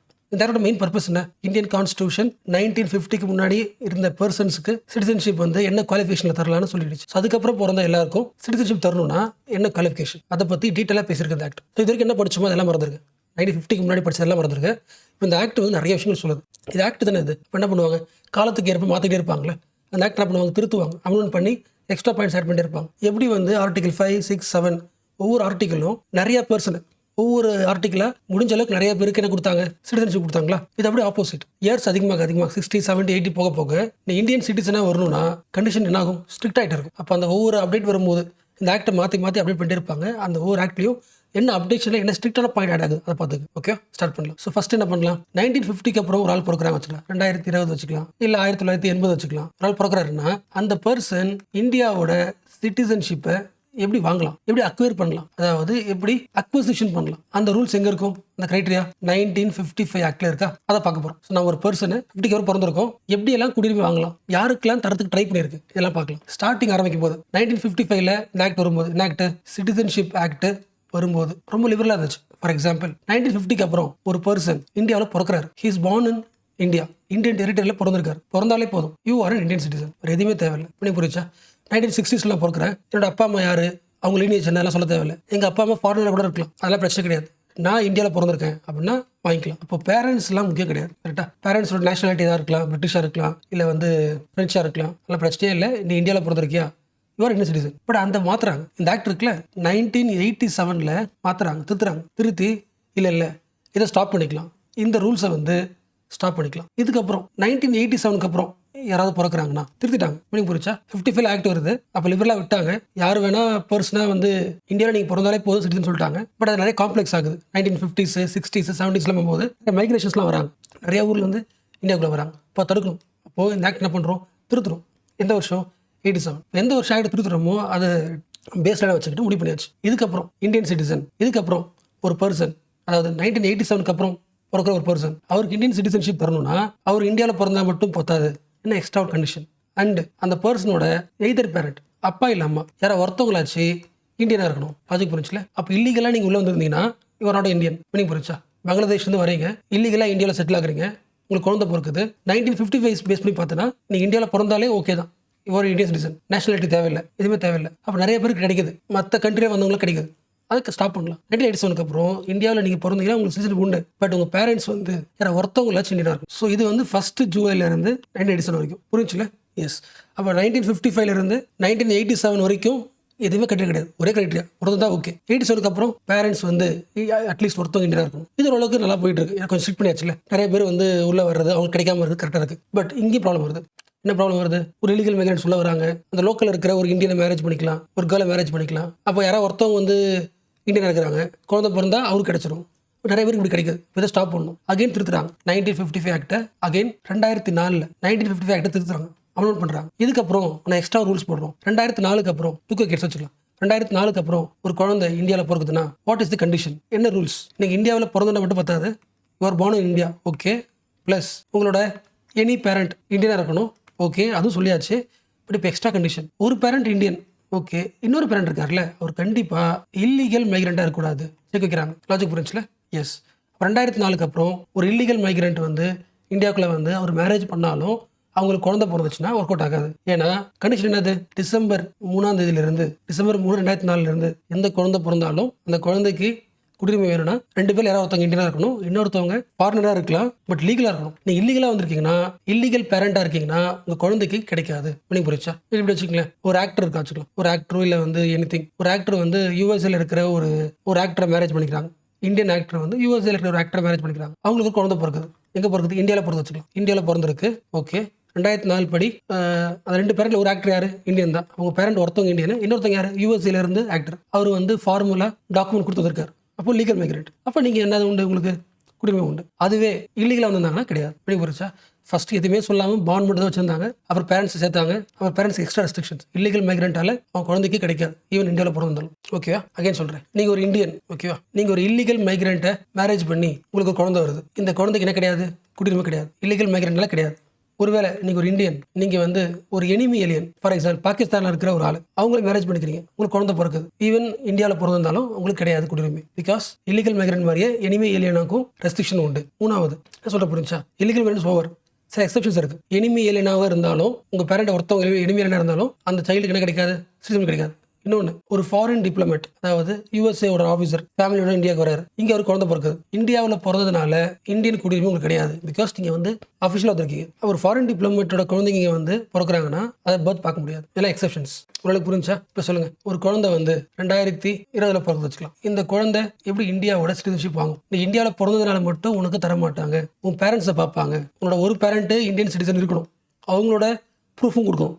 அப்போ தான் உனக்கு கார்டு தருவாங்க. ப்ளஸ் இன்னொரு சிட்டிசன், அது உங்களோட இன்னொரு பேரண்ட் அவங்க இல்லீகல் மைக்ரெண்ட்டாக இருக்கக்கூடாது, அதையும் ப்ரூவ் பண்ணணும். மைக்ரெண்ட்டாக இருக்கலாம், ஃபாரினராக இருக்கலாம், இல்லீகல் மைக்ரெண்ட் கூடாது. இல்லீகல் மைக்ரெண்ட்டாக இருந்தாங்கன்னா உனக்கு கிடைக்காது. புரிஞ்சுல? ஸோ ஒன்று பார்த்தாச்சு. அதாவது ஒரு பர்சன் இந்தியாவில் பிறக்கிறாருன்னா, if he is born in India and if he wants to acquire the Indian citizenship, என்ன கண்டிஷன் பார்த்தாச்சு. பீரியாடிக்கலாக பார்த்தாச்சு. 50s என்னது பார்த்தாச்சு, 80s அப்புறம் பார்த்தாச்சு, 2004 அப்புறம் பார்த்தாச்சு. ஸோ இப்போ ஓரளவுக்கு ஒரு ஹிஸ்ட்ரி தெரிஞ்சிடும். 1970s ஒரு குழந்தை இந்தியாவில் பிறக்குது. அவங்களுக்கு குடியுரிமை தரணும்னா என்ன கண்டிஷன்? ஒன்றுமே தேவையில்லை, இந்தியாவில் பிறந்தாலே போதுமானது. ஒரு குழந்தை 1989 பிறக்குது, என்ன கண்டிஷன்? இந்தியாவில் பிறந்தா மட்டும் பத்தாது, அவங்க பேரண்ட் யாராவது ஒருத்தவங்க இந்தியனாக இருக்கணும். ஒரு குழந்தை இந்தியாவில் பிறக்குது, 2008 பிறக்குது அப்படின்னா ஒரு பேரண்ட் இந்தியனாக இருக்கணும், இன்னொரு பேரண்ட் இல்லீகல் மைக்ரெண்டாக இருக்கவே கூடாது. சிம்பிள் இல்லை? எஸ். அப்போ இப்போ பார்த்தது எல்லாமே இந்தியாவில் ஒரு குழந்தை பிறக்குதுன்னா அந்த குழந்தைக்கு இந்தியன் சிட்டிசன்ஷிப்பை வந்து வாங்குறதுக்கான ப்ராசஸ். அப்போ வேற யாராலையுமே இந்தியன் குடியுரிமையை வாங்க முடியாதா? அக்வயர் பண்ண முடியாதா கேட்டால் பண்ண முடியும். இது வரைக்கும் பை பர்த் பார்த்தாச்சு. ஓகேவா? இப்போ அடுத்து பர்த். நீங்கள் வந்து கண்டிப்பாக இங்கே பிறந்திருக்கணும்னு அவசியம் இல்லை. என்ன கண்டிஷன் இருக்குது சொல்ல புரிஞ்சா? இந்தியாவில் பிறந்திருக்கிறவங்களுக்கு என்ன கண்டிஷன் முடிஞ்சு போச்சு. ஒருவேளை இந்தியாவில் பிறக்கல பட் இந்தியன் சிட்டிசன் வேணும், சான்ஸ் இருக்கா? இருக்கு. எப்படி? Through dissent. டிசென்ட் அர்த்தம் நீ தான் வந்து இந்தியாவில் பிறக்கல, உன்னோட ரூட் இருக்கும்ல, ரூட் நேரம் உங்கள் பேரண்ட்ஸ், அதாவது ஃபேமிலி லீனியேஜ். ரொம்ப சிம்பிளாக சொல்லிடுச்சு. உனக்கு இந்தியன் சிட்டிசன்ஷிப் வேணுமா? ஓகே. உன்னோட அப்பா யார்? உன்னோட ஃபாதர் யாரு? உன்னோட ஃபாதர் இந்தியனா இருக்காரு அப்படின்னா ஓகே, கொடுத்துடலாம். ரொம்ப சிம்பிள் கண்டிஷன் தான். பேரண்ட் பற்றி பேசல. ஃபாதரா? உன்னோட ஃபாதர் இந்தியனா? சரி வாங்கிக்கோ. நீ வந்து இந்தியாவில் பிறக்கல தான், பட் உங்கள் அப்பா வந்து இந்தியனே நான் கொடுத்துறேன். இது கொடுத்துருந்தாங்க, பட் ஜென்ரல் நியூட்ரலாக இல்லைல்ல, அப்பா தானே பார்க்குறாங்க. அப்போது இந்த பாயிண்ட்டை மாற்றுறாங்க. அகைன் 1955 ஆக்டில் ஒரு பர்சன் இந்தியாவில் பிறக்கல பட் அவரோட பேரண்ட்டை பார்க்குறோம், பட் பேரண்ட்டை பார்க்காம ஒரு ஃபாதர் மட்டும் தான் பார்க்குறோம்.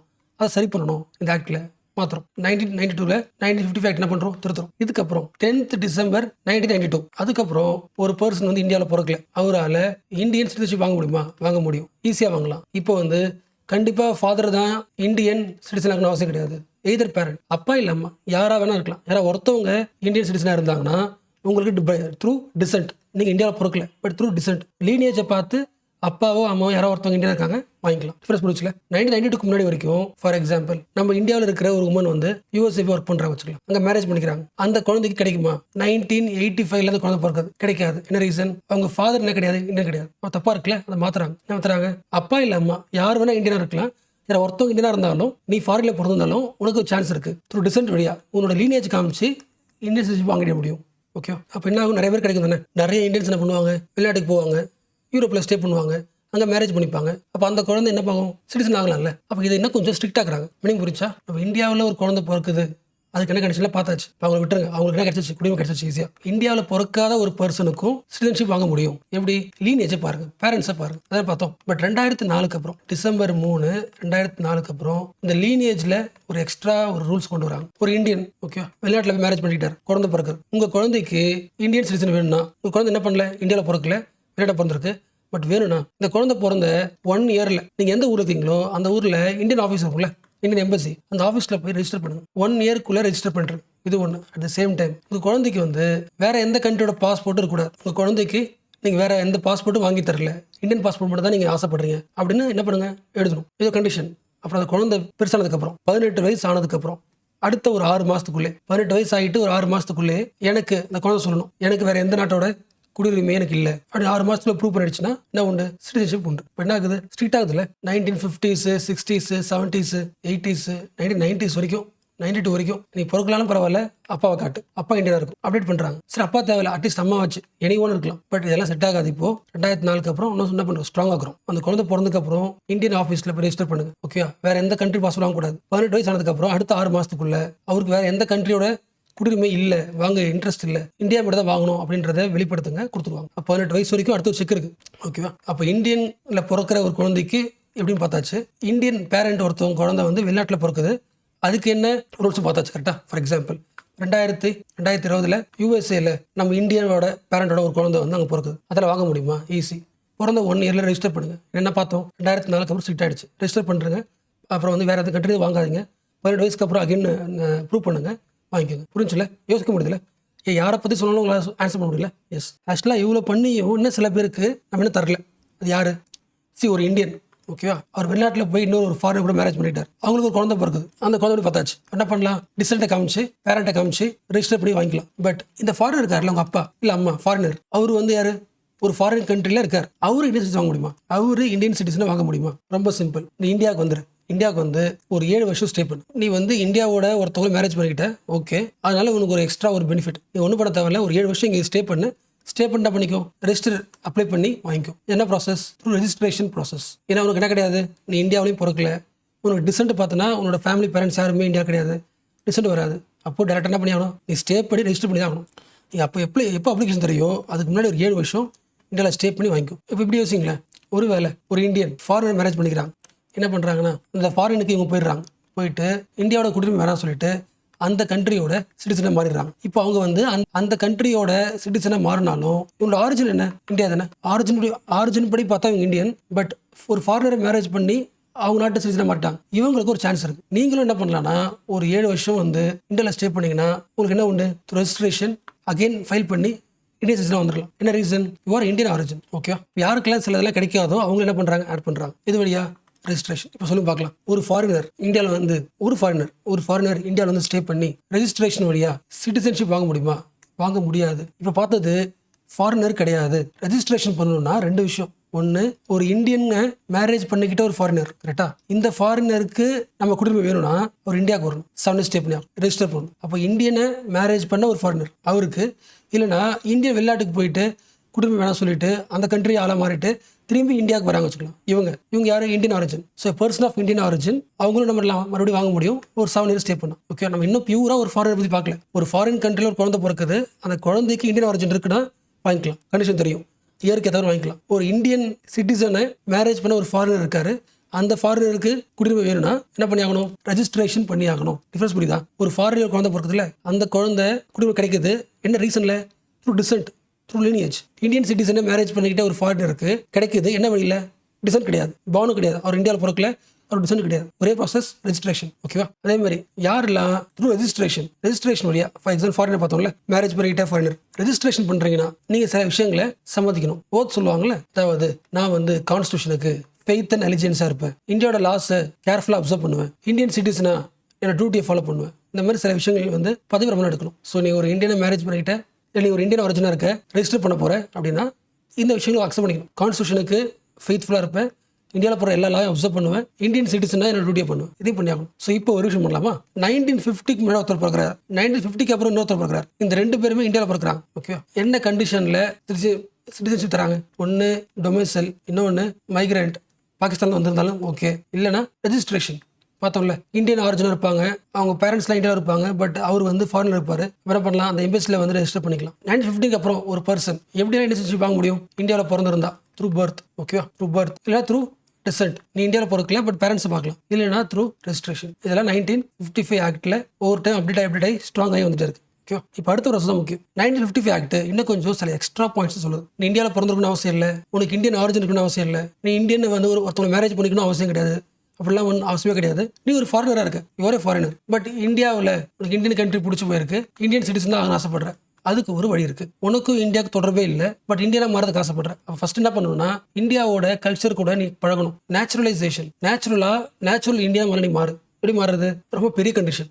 ஓகேவா, இந்த பெரிய கண்டிஷனை ரொம்ப சிம்பிளாக சொல்கிறேன். ஃபார் எக்ஸாம்பிள், இப்போ 2024 ஒரு ஃபாரினர் இந்தியாவில் வந்து எனக்கு இந்தியன் சிட்டிசன்ஷிப் வேணும் கேட்குறாரு வச்சுக்கலாம். அவர் எப்போ கேட்குறாரோ கரெக்டாக அப்ளை பண்ணுறாருல, அந்த அப்ளை பண்ணுறதுக்கு முன்னாடி கரெக்டாக 1 இயர் கண்டினியூஸாக 365 நாளும் லாஸ்ட் 1 இயராக கண்டினியூஸாக இந்தியாவில் இருந்திருக்கணும். இது ஒன்று. அது மட்டும் பார்த்தாது, அதுக்கு முன்னாடி ஒரு 14 வருஷத்தில், முக்கியம் 14 வருஷத்தில் விட்டு கண்டினியூஸாக அவசியம் இல்லை, டோட்டலாக 14 வருஷத்தில் அட்லீஸ்ட் ஒரு 11 வருஷமாச்சு இந்தியாவில் இருந்திருக்கணும். ஸோ 11+1 இந்த கண்டிஷன் இருந்துச்சுன்னா உனக்கு இண்டியன்ஷிப் கொடுத்துருவாங்க.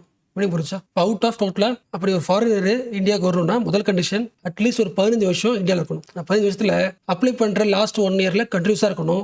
அதுக்கு முன்னாடி இந்த 14 வருஷத்தில் அட்லீஸ்ட் ஒரு 11 வருஷம் இந்தியாவில் இருக்கணும். இருந்தால் என்ன வந்துடும், ஒரு நேச்சுரலைஸ் சிட்டிசனாக மாறிடலாம். ஓகே, பட் இது ஒரு கண்டிஷன் தான். இது கூட எக்ஸ்ட்ரா கண்டிஷன் இருக்குது. லாஸ்ட் 15 வருஷத்தில் இந்த 11+1 சாட்டிஸ்ஃபை பண்ணிவிட்டு அது கூடவே உன்னோட கேரக்டர் வந்து குட் பர்சனாக இருக்கணும். இது ஒன்று. அட் த சேம் டைம் இந்தியாவில் பேசப்படுற ஒரு 8 முக்கியம் லாங்குவேஜ் இந்தியாவோட ஷெடியூல்ஸில் இருக்குல்ல, ஒரு 8 முக்கியமான லாங்குவேஜ். ஒன்று உனக்கு இங்கிலீஷ் பேச தெரியணும், 6 தான் இங்கிலீஷ் தெரியணும், இல்லைன்னா இந்தியாவோட 8 லாங்குவேஜில் ஏதாவது ஒரு லாங்குவேஜ் பேச தெரியணும். அதுக்கப்புறம் நேச்சுரலைசேஷன் வழியாக இந்தியாவோட குடியுரிமை வாங்கினதுக்கப்புறம் இந்தியாவில் ஸ்டே பண்ண ஆசைப்படணும், வாங்கிட்டு வெளியே போயிடாது. இதுவும் இருந்துச்சுன்னா கொடுத்துருவாங்க. ஓகே, ஸோ பார்க்க வந்து பெருசாக இருக்குல்ல, 15 வருஷம்லாம் ரொம்ப பெருசு இல்லை, கரெக்டாக. ஸோ கவர்மெண்ட் நினைச்சா என்ன பண்ணலாம்னா எக்ஸப்ஷன் உருவாக்க முடியும். ஃபார் எக்ஸாம்பிள் சைனாவோட ஒரு ரைட்டர், ஓகே, பயங்கரமான புக்கே இருக்கார் இந்தியா பற்றி.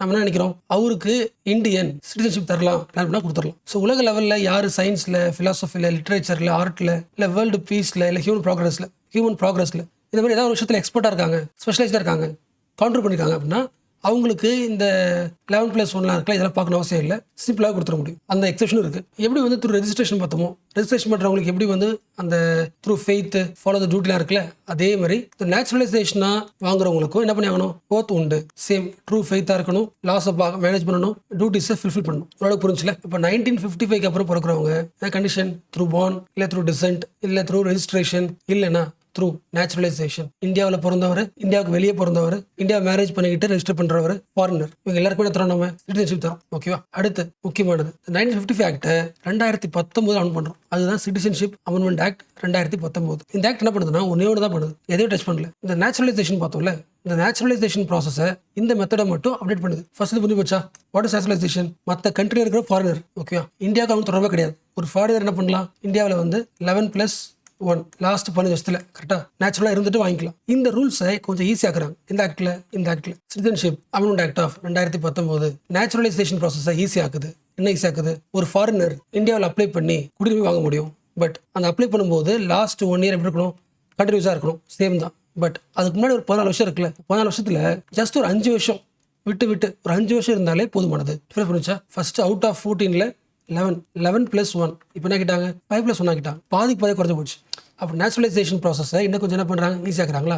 பட் ஒரு செக்மெண்ட் இருக்கு, எல்லா ஃபாரினரும் கிடையாது, எல்லா ஃபாரினர்ஸும் கிடையாது. இது இந்தியானா இந்தியா சுற்றி இருக்கிற நெய்பரிங் கண்ட்ரிஸ் மட்டும்தான்.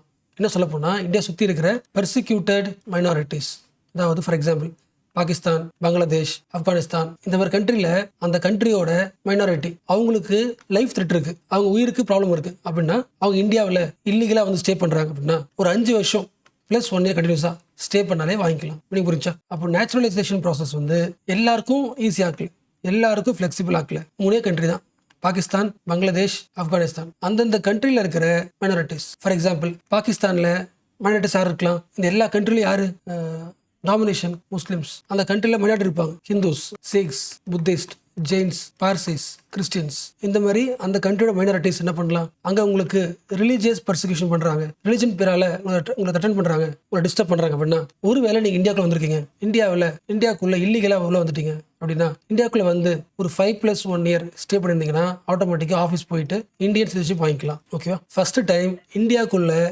இல்லீகலாக வந்து உங்களுக்கு என்ன தராங்க, சிட்டிசன்ஷிப் தராங்க த்ரூ நேச்சுரலைசேஷன் ப்ராசஸ். அதாவது இங்கே ஸ்டே பண்ணிருக்கணும் ஒரு 5 இயர்ஸ் +1 இயர்ஸ். இல்லீகலாக வந்திருக்காங்க, அந்த இல்லீகல் யாராக இருக்கணும், மைனாரிட்டியாக இருக்கணும். எங்கே இருக்கணும், பாகிஸ்தான், பங்களாதேஷ், ஆப்கானிஸ்தான். அப்போ இந்த லிஸ்ட்டில் யாரும் வரல, முஸ்லீம்ஸ் வரல தானே. சில பேரை சொல்கிறாங்கன்னா அப்போ இது வந்து தப்பான அமெண்ட்மெண்ட், ஏன்னா முஸ்லீம்ஸ் லிஸ்ட் ஆட் பண்ண சொல்கிறாங்க. பட் கவர்மெண்ட் சொல்கிற பாயிண்ட் வேறு பாயிண்ட். பாகிஸ்தான், பங்களாதேஷ், ஆப்கானிஸ்தான் இங்கே இருக்கிற முஸ்லீம்ஸ் இந்தியாவுக்கு ஏன் வரணும், ஏன்னா அந்த கண்ட்ரிலே முஸ்லீம்ஸ் தான் அதிகம். ஸோ அவங்க பயந்து வரணும் அவசியம் கிடையாது சொல்கிறாங்க. ஸோ இது ஒரு பெர்ஸ்பெக்டிவ். அண்ட் எக்ஸ்ட்ரா கண்டிஷன் வைக்கிறாங்க 2019 சிட்டிசன்ஷிப் அமெண்ட்மெண்ட் ஆக்ட் படி. ஃபார் எக்ஸாம்பிள் பாகிஸ்தான்ல இருந்து ஒரு இல்லீகல் மைக்ரண்ட், அதாவது ரிலீஜியஸ் மைனாரிட்டி, அந்த ஊரோட மைனாரிட்டி இந்தியாக்குள்ள வராரு. எப்போ வந்தாரு, 2014க்குள்ள வந்திருந்தாரு, வந்து 5 இயர்ஸ் ஸ்டே பண்ணிருக்காரு அப்படின்னா அவருக்கு கொடுத்துருங்க. இந்த கட் ஆஃப் முக்கியம், December 31, 2014. இதுக்கு முன்னாடி அந்த இல்லீகல் மைக்ரண்ட்ஸ் வந்து 5 இயர்ஸ் ஸ்டே பண்ணிருக்காங்க அப்படின்னா கொடுத்துருங்க. 5+1 எஸ் அப்படி இருந்தால் கொடுத்துருங்க. எத்தனை ரிலீஜனுக்கு, 6, ஹிந்து, சீக், புத்திஸ்ட், ஜெயின்ஸ், பார்சிஸ், கிறிஸ்டியன்ஸ், இந்த 6 பேர். உங்களுக்கு புரிஞ்சுல. ஸோ சிட்டிசன்ஷிப் அமெண்ட்மெண்ட் ஆக்ட் 2019 பேசுறது எதை பற்றி, நேச்சுரலைசேஷன் ப்ராசஸை ஈஸியாகுது. ஒரு ஃபாரினராலையும் இந்தியன் ஆக முடியும். ஈவன் அவர் வந்து இந்த ஃபாரினர் இல்லீகல் மைக்ரண்டாக இருந்தாலும் ஆக முடியும். பட் மைனாரிட்டியாக இருக்கணும், அந்த கண்ட்ரியில் ரிலீஜியஸ் பர்சிக்யூஷனில் பயந்து வந்திருக்கணும். அந்த இல்லீகல் மைக்ரண்ட்டுக்கு என்ன தரலாம், குடியுரிமை தரலாம். ஸோ 1 செகண்ட் ஒரு ஷார்ட்டாக ரிவிஷன் பண்ணலாமா. சிட்டிசன்ஷிப் அமெண்ட்மெண்ட் ஆக்ட் 2019 இதில் இருக்கிற முக்கியமான பாயிண்ட்ஸ்லாம் என்ன. நேச்சுரலைசேஷன் ப்ராசஸை ஃபாஸ்ட் ஆக்குது. ஃபாஸ்ட் ட்ராக் சொல்லலாமா. வழக்கமாக 11 இயர்ஸ், இப்போ 5 இயர்ஸ் போதுமா. ஸோ அவுட் ஆஃப் 14 இயர்ஸில் 5 இயர்ஸ் +1 இதெல்லாம் ஃபார்முலா. யார் இதுக்கு அப்ளை பண்ணலாம், இல்லீகல் மைக்ரண்ட்ஸ். நல்லா யோசிங்க. நான் கிளாஸ் எக்ஸ்பிளைன் பண்ணிட்டு செகண்ட் ரிவிஷன் பண்ணிட்டு செகண்ட் ரிவிஷன் பண்ணதுக்கப்புறமும் அகைன் தேர்ட் ரிவிஷனா இன்னொரு தடவை எழுதுறேன். அப்போ எக்ஸாம் எழுத போகாத நானே எத்தனை தடவை எழுதி பார்க்குறேன்னா நீங்கள் எத்தனை எழுதி பார்க்கணும். கிளாஸ் சொல்கிறத நீங்கள் எழுதிக்கணும், அண்ட் ஒவ்வொரு பேஜ் 2 பேஜுக்கு சம்மரைஸ் பண்ணணும். என்ன தெரிஞ்சுக்கிட்டோம், what we understood, what we learned, இப்படி ஷார்ட்டாக எழுதிக்கலாம். அப்படின்னு அதெல்லாம் பண்ண தான் மைண்டில் உட்காரும். பண்ணி புரிஞ்சா ஒரு பேஜ் இருக்குன்னா அந்த பேஜோட பாட்டமில் இல்லை 2 பேஜ் இருக்குன்னா அது பாட்டமில் ஷார்ட் சம்மரி எழுதிக்கணும். இந்த ஷார்ட் சம்மரி மட்டும் கண்டு தனி பேஜாக 10 பேஜ் இருக்குன்னா அதை மட்டுமே என்ன பண்ண முடியும், லிங்க் பண்ணி படிக்கலாம். நிறைய விஷயங்கள் பண்ணணும். ஜஸ்ட் கிளாஸ் மட்டும் பார்க்காதீங்க. ஓகே, இல்லீகல் மைக்ரன்ஸ் எங்கிருந்து வந்து இல்லீகல் மைக்ரன்ஸ் 3 கண்ட்ரி தான், ஆப்கானிஸ்தான், பாகிஸ்தான், பங்களாதேஷ். ஸோ ஆப்கானிஸ்தான், பாகிஸ்தான், பங்களாதேஷ்லேருந்து எந்த இல்லீகல் மைக்ரன்ஸ் வந்தாலும் ஒரு 5 இயர்ஸ் ஸ்டே பண்ணால் போதுமா? கிடையாது. ஒரு 6 ரிலீஜன் மட்டும்தான் ஒர்க் அவுட் ஆகுது. Hindu, Christians, Parsis, Buddhist, Jains, Sikhs. இந்த மதத்தில் இருக்கிறவங்க இல்லீகலாக இந்தியாவில் வந்து ஸ்டே பண்ணலாம். இந்தியாவில் வந்துன்னா எப்போ, what is the cut off date? Cut off date அந்த டேட்டுக்கு முன்னாடி December 31, 2014. ஸோ December 2014 நீங்கள் இல்லீகலாக வந்திருந்தாலும் இந்த கண்ட்ரியில் வந்திருந்தாலும் உங்களுக்கு கிடைச்சிரும். ஓகே, யாருக்கு வேணா கிடைச்சிருமா? அப்படி கிடையாது. என்ன காரணத்துக்காக வரீங்க? Religious persecution. அப்போ இந்தியாவோட நெய்பர்ஸ் சுற்றி இருக்க எல்லா கண்ட்ரியும் வருதா கேட்டால் வராது. கண்டிப்பாக ஸ்ரீலங்காவை அலோவ் பண்ணல. கரெக்டாக ஸ்ரீலங்கா, டிபெட்டு, மியான்மர். அப்போ இந்த கண்ட்ரிலையும் நிறைய பேர் கஷ்டப்படுறாங்க. அவங்க இந்தியாவுக்குள்ளே வந்தால் கிடையாது, சிட்டிசன்ஷிப் கிடையாது. ஓகேவா? ஸோ ஜாகிரபிக்கலி டிஃப்ரென்ஷியேட் பண்ணுது. ஒரு வேலை இப்படி யோசிங்க, நான் வந்து பங்களாதேஷில் இருக்கேன், இல்லை பாகிஸ்தானில் இருக்கேன், நான் ஒரு ஏத்திஸ்ட், என்னையும் டிஸ்டர்ப் பண்ணுறாங்க. ஓகேவா? இப்போ நான் இந்தியாவுக்குள்ளே வரலாமா? ஒர்க் அவுட் ஆகாது. நான் ஹிந்துவாக இருக்கணும், கிறிஸ்டினாக இருக்கணும், இந்த ரிலிஜன் இருந்தால் மட்டும்தான் எனக்கு அலோடு, தவிர ஏத்திஸ்டாக இருந்தாலும் அலோடு கிடையாது. அண்ட் முக்கியமானது இதில் ஜூஸ் ஆட் பண்ணல. பார்த்தீங்களா?